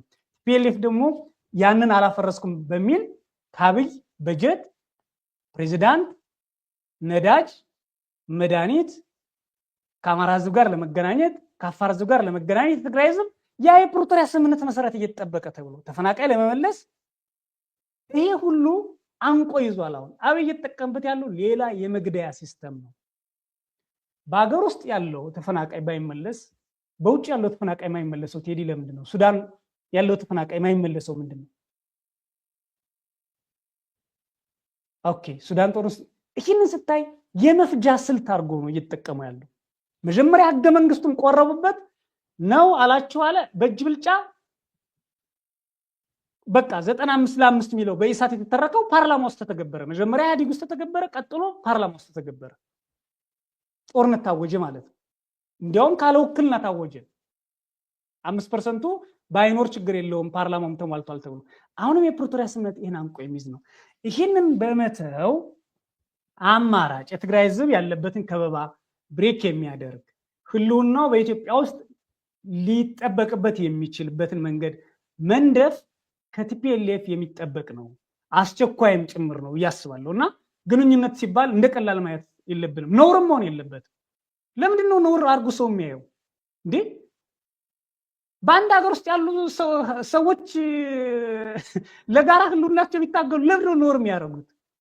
እንዴ ትላንት እኮ በኮሌክቲ ሴኩሪቲ እኮ ኢህአዲግ በነበረበት ሰዓት ከነክፍተቱ ሱዳን፣ ደቡብ ሱዳን፣ ሶማሊያ፣ ኢትዮጵያ እኮ ቀጠናውን ሰላም አድርገዋል። ያ ነውር አልነበረም። ተሸላሚ ነበር የኢትዮጵያ መከላከያ ሰራዊት እንዲያው ያለምንም ሪሶርስ እየተጠቀመ ዶላር በጥይት ኪራይ እየተቀበለ የቀጠናውን ሰላም እያረጋጋ የሱዳንና የደቡብ ሱዳን የሶማሌንም ደህንነት እየጠበቀ የሚሸለም ኃይል ሆኗል። አይደለም የትግራይ ያን ነው። በአማራ ፖለቲካም በኩል በተመሳሳይ ታሪካዊ ጠላት፣ ታሪካዊ ምናምን የሚባሉ አሉ። በውጊያ የተፈጸመ በምናምን ህወሓት ተቸንካሪ ነው፣ እንደዚህ ነው፣ እንደዚህ ተቸንክሯን የምትለውን ኃይል ዘላለም እንደተቸነከረ የምታወራ ከሆነ አንተም ተቸንካሪ ነህ። ወይም ደግሞ ታሪካዊ ጠላት ነው የምትለው ከሆነ ጠላትነቱን ብሬክ ማድረግ የሚያስችሉ መንገዶች እስካልነደፍ ድረስ አንተም ታሪካዊ ጠላት ነው ለዛኛው። ይሄ መቆም አለበት እና የቦታ የድንበር የወሰን ጉዳዮችን በነዛ ጉዳዮች ላይ የሚራኮት ኃይል በመጣ በትግራይም በአማራም ነው የማነሳው መቼም ሰላም መፍጠር አይቻልም። ስለዚህ እነዚህ ቦታዎች ግን የአንድነታችን መታያ ኦኬ ቋንቋችን ትግረኛ አማርኛ ነው ካልን ዘወር ስንል የቋንቋችን አባት ግዕዝ ነው። እነዚህ ቋንቋዎች ግን በጋራ ሃርመኒ ሆነው ሊያግባቡ ሊያወያዩን የሚችሉ ናቸው ካለ እነዚያውን ክሌም የምናደርግባቸው ቦታ ፍጹም የኢትዮጵያን ዲሞክራሲና የህዝቦችን አብሮነት የሚያሳዩ ስነ መንግስት ያደገባቸው ለሺ ዓመታት የቀጠለባቸው አካባቢዎች ነው መውጣት የሚችሉ አካባቢዎች መሆኑ አንድነትን ማጠናከር ያስፈልጋል። ብልጽግና ምናልባትም እኔ ፋኖንም ቲዲኤፍንም ሌሎችንም ኃይሎች በአንድ አዋጅ የጋራ አሸባሪ ሊላቸው ይችላል። አዋጅ አውጥቶ ይሄን ሊያደርግ ይችላል። ምክንያቱም እያለ ያለው ምንድነው? የአማራ ክልል ብልጽግና ያለው ምንድነው? ላኪዎችን ነው ሞጋው እናንተ ተላላኪ ናችሁና ወደ ድንበር ይጃለው ህዝብ ራስ ጠብቅ ነው። በዚህ ሂደት ውስጥ ስምምነቶችን በጠራና ግልጽ የሆነ ፖለቲካ አቋም በመያዝ መፈጸም ሁሉ ያስፈልጋል ብዬ ነው ማስበው። ጀነራል ተፈራ ማሞ እንዳለው ከዚህ በኋላ የትግራይን ህዝብ የሚወጋ ኃይል ብልጽግና ሲወጋ ሄደን አናይም ብሏል። ከትግራይም በተመሳይ መንጸባረቅ አለባቸው። በእርግጥ ዋናው ጠላታችን ኦህዴድ ብልጽግና ነው ብለዋል ጆን መዲድ በአንደበታቸው የተናገሩት ዋናው ጠላታችን። ይሄ ማለት ከዚህ በፊት ከነበረው ንግግር በጣም ዲፈረንስ አለው ቴዲ ሚዲያው ላይ እንዳለ ሰው ማለት። ስለዚህ የዋና ጠላታቸው የህልውና አደጋ የሆነው አብይ አህመድና አብይ አህመድ የወለደው ስርዓት መሆኑን መገንዘብ ያስፈልጋል። ትላንት በማህበረ ዴጎ በአክሱም በተለያዩ ቦታዎች የእናቶችን የእህቶቻችንን ነፍስ የጨፈጨፈች ድሮን ናት ዛሬ በጎጃም በመራዊ በሸዋ የምትጨፈጭፈው። ያቸው ባይራክተር የአንድ ድሮን ናት በአብይ አህመድ ኦፕሬት የምትደረግ ናት። ኦፕሬተሩም አንድ ሰው ነው። ትላንት በትግራይ ህዝብ ላይ ረሃብ ያወጀው አብይ አህመድ ዘግቶ ዛሬ በአማራ ክልል በደቡብ ወሎ በላሊበላ በዳሞት እንደዚሁ በቋሪት አካባቢዎች በደጋ ዳሞት አካባቢ ዘግቶ መድኃኒት በማሳጣት ነው ረሃብን እያስፈጸመ ያለው። ከባህር ዳር ሞጣ መርጦ ለማርያም እንዲሁም መካነ ሰላም መንገድን ለ9 ወር ዘግቶ ህዝብ ህክምና እንዳያገኝ በፈረስ እንኳን ለህክምና አራስ እንዳይመጣ አድርጎ ዘግቶ ትላንት በትግራይ ህዝብ ላይ የፈጸመው ተመሳሳይ ነገር ነው እያደረገ ያለው። በኦሮሚያ ላለፈው 7 ዓመት ያደረገው ነገር በትግራይ በአማራ ከተደረገው ነገር የሚለይ ነገር የለውም። ስለዚህ ኦኬ የጋራ ህልውና ምንድነው? የህልውና አደጋ የሚባለውስ የተናጥል ነው ወይ? መኖር ሰላም መሆን ማደግ መበልጸግ ተናጥላዊ ነው ወይ? በህዝብ ደረጃ ስታየው ያውም በክልል ደረጃ እንዴት አይነት ፋክት እንደሆነ ስለማይሆን ወደ አንድ ኃይል መምጣት ያስፈልጋል። መከፋፈል መለያየት የሚፈልጉ ሰዎችን ራሳቸው በፋኖም ይሁን በቲዲኤፍም ውስጥ ይሁን በኦላም ውስጥ ያሉ ሰዎችን ጭምር መታገል የሚያስፈልግ ይመስለኛል። እኔ የህዝብ መከራ እያባዙ ነው ያሉት። ስለዚህ ጠላታቸው ብልጽግና ሳይሆን ራሳቸው የሚፈልጉት ሐሳብ ነው ለመጫን የሚመጡት እንጂ የህዝቦች እንደናነት ከህዝብ አብሮ እንዲኖር በሰላም እንዲኖር የሚደረግን ጥረት አይደግፉም ወደሚል ሄዶ መታገል ያስፈልጋል። ስለዚህ በግልጽ ግንኙነቶች ያስፈልጋል። እኔ አይደለም የትግራይ ኃይልና የአማራ የአፋር ኃይል ወይም የቤሻንጉል ኃይል እንዴ ለዚህ ህዝብ ምን አለ ሌላ እንዴ ከየት ልጥራለህ? እኔ ከአዘርባይጃንስ መጥቶ ቢደርስለት ምን ችግር አለ? እየሆነ ያለው ነገር እኮ ቴዲ በጣም እኮ የሚሰቀጥጥ እኮ ነው። በየቀኑ እንደሚታረስ በየቀኑ እንደ ምርት እንደሚመረተው ሁሉ በየቀኑ ውጊያ ስላለ ሰልችቶን በሚዲያም ሽፋን ለመስጠት ኢንተርናሽናል ኮሚኒቲውም በቃ ባህሪያቸው ነው ምን አይነት አውሬዎች ናቸው ብሎ ትቶን ነው እንጂ እኮ በየቀኑ የሚሞተውን የሚያልቀው ነው። እና አንድነት ሲባል ሰዎች ስለሆነ አካባቢ መሬት ስለሆነ ጊዜ ቁርሾ ስለሆነ ጊዜ ችግር ማሰባቸው ስህተት ነው። በደል ፍትህ ማግኘት አለበት። በወንጀሎች ተጠያቂነት መምጣት አለባቸው። ያ ግን የሚሆነው የጸና ሀገርና የጸና ስራ ሲቆም ነው። ፍትህንም የምታሰፍ ነው። ፍትህን የማሰፍ ነው በማኩረፍና ድንበሬን ዘግቼ በመያዝ ነው የሚለው ግን እንደገና በየተራ ለሚበላ ተኩላ ራስን እንዳዘጋጀ በግ መቁጠር ነው የሚያስፈልገው። ሉካት አሁን ሻዕቢያ አማራን የወጋን ቀርቶ ጭራሽ ድጋሜ ከቲዲኤፍ ጋር ውጊያ ውስጥ ይገባል ብሎ ያሰበ ሰው እኮ የለም። በሰዓቱ ሰዎች ሲያወሩ ግን ደይዋን ገና በትግራይ ክልል ውስጥ ጦርነት እየተካሄደ በአማራ ክልል ውስጥ ውጊያ እንዴት ማድረግ እንዳለበት ከኤርትራ ጋር ደግሞ ሊያዋጋ የሚችለው ምክንያት ነው እየገለጸ ያለው እያዘጋጀ የነበረው። አቶ ታዬ ደንዳ በግልጽ እንዳቀረቡት ሌሎች ሰዎች እንዳጋለጡት እኮ በአዳማ ተሰብስበው ያኔ ገና የትግራይ ሰራዊት ወደፊት ሲመጣ ምንድነው ሲሉ የነበሩት አዲስ ሀገር ስለማዋለድ ነው የሚያስቡ። እንዲህ አይነት የሽፍታ ሜንታሊቲ ያለውን አእምሮ የያዘን ሰው ወዳጅ አድርገው እነ የከሌ ሲሞቱ ሲጨፈጨፉ የከሌ ህዝብ ሲቆስል ችግር የለውም የኔ ወዳጅ እስከሆነ ድረስ ብለህ የምታቆየው ከሆነ በጣም በጣም ፖለቲካሊ ትልቅ ችግር ነው። ይሄ በትግራይና በአማራ ህዝብ፣ በኦሮሞ ህዝብ፣ በአጠቃላይ በኢትዮጵያ ህዝቦች ግንኙነት ላይ የሚደረጉ የተንኮል ስራዎችን ማጋለጥ፣ ኃይሎቹ ደግሞ እንዳይገናኙ የሚያጥሩ እንቅፋት የሚመስሉ ነገሮችን በሚዲያ ግልጽ ማድረግ፣ መታገል፣ ዋጋቸውን ማሳየት፣ ዋጋ ቢስ ከሆኑ እንዲራመዷቸው እንዲያልፋቸው ማድረግ አስፈላጊ ወቅት ይመስለኛል። ይሄ በኢትዮጵያ ቴዲ በጣም ከባዱ ተርኒንግ ፖይንት ያለበት ታይም ነው። በጣም በጣም ከባድ ጊዜ ነው። ወይ የምትጠፋበት ወይ የምትድንበት ጊዜ ነው። የመዳን ተስፋ ካላት ደግሞ በትብብር የሚመጣ መዳን ነው እንጂ በተናጠል የሚመጣ መዳን ያተርፋል ብዬ አላስብም። ድካም ነው የሚሆነው። እንግዲህ በየጊዜው የሚደረጉ ሙከራዎችን በሙሉ ህዝብ እንዲያውቀው ለማድረግ እንሞክራለን። በአሁኑ ወቅት በየቦታው የሚፈጸሙ የሰብአዊ መብት ጥሰቶችን የዓለም አቀፉ ህብረተሰብ እንዲያውቃቸው የተባበረ ጥረት ማድረግ ይቻላል፣ ይገባል። አሁን በጣም በሚያበረታታ ደረጃ ያለውን ይሄ እርስ በርስ የሚካሄድ የጥላቻ ፕሮፓጋንዳ በተለያዩ ኃይሎች መካከል ያለው መርገብም የበለጠ ስር መጥለቅ ያለበት ነገር ነው ብዬ ነው ማስበው። ይሄ አንዱ በሌላኛው ጉዳት ላይ አለመሳተፍ ብዙ የተመለከትነው ነገር ነው። አሁን ከዛ አልፎ በደንብ ነገንም ጥሩ የሚያደርግ መስጠት መቀበል ያለበት አይነት ስምምነት ድርድር ለማድረግም መኖር ይቀድማልና ህልውናን በከፋ ስጋት ላይ የጣለ አገዛዝ 4 ኪሎ አለ። የአገዛዝ ከሁሉም ህብረተሰብ ጫንቃ ላይ ስለሚወርድበት መንገድ ሲሪየስሊ ማሰብ ያስፈልጋል። በእኛ በኩል የተለያዩ ኃይሎች የሚነጋገሩበትን መንገድ ለመፍጠር መድረክ ለመፍጠር የሚቻለን እናደርጋለን።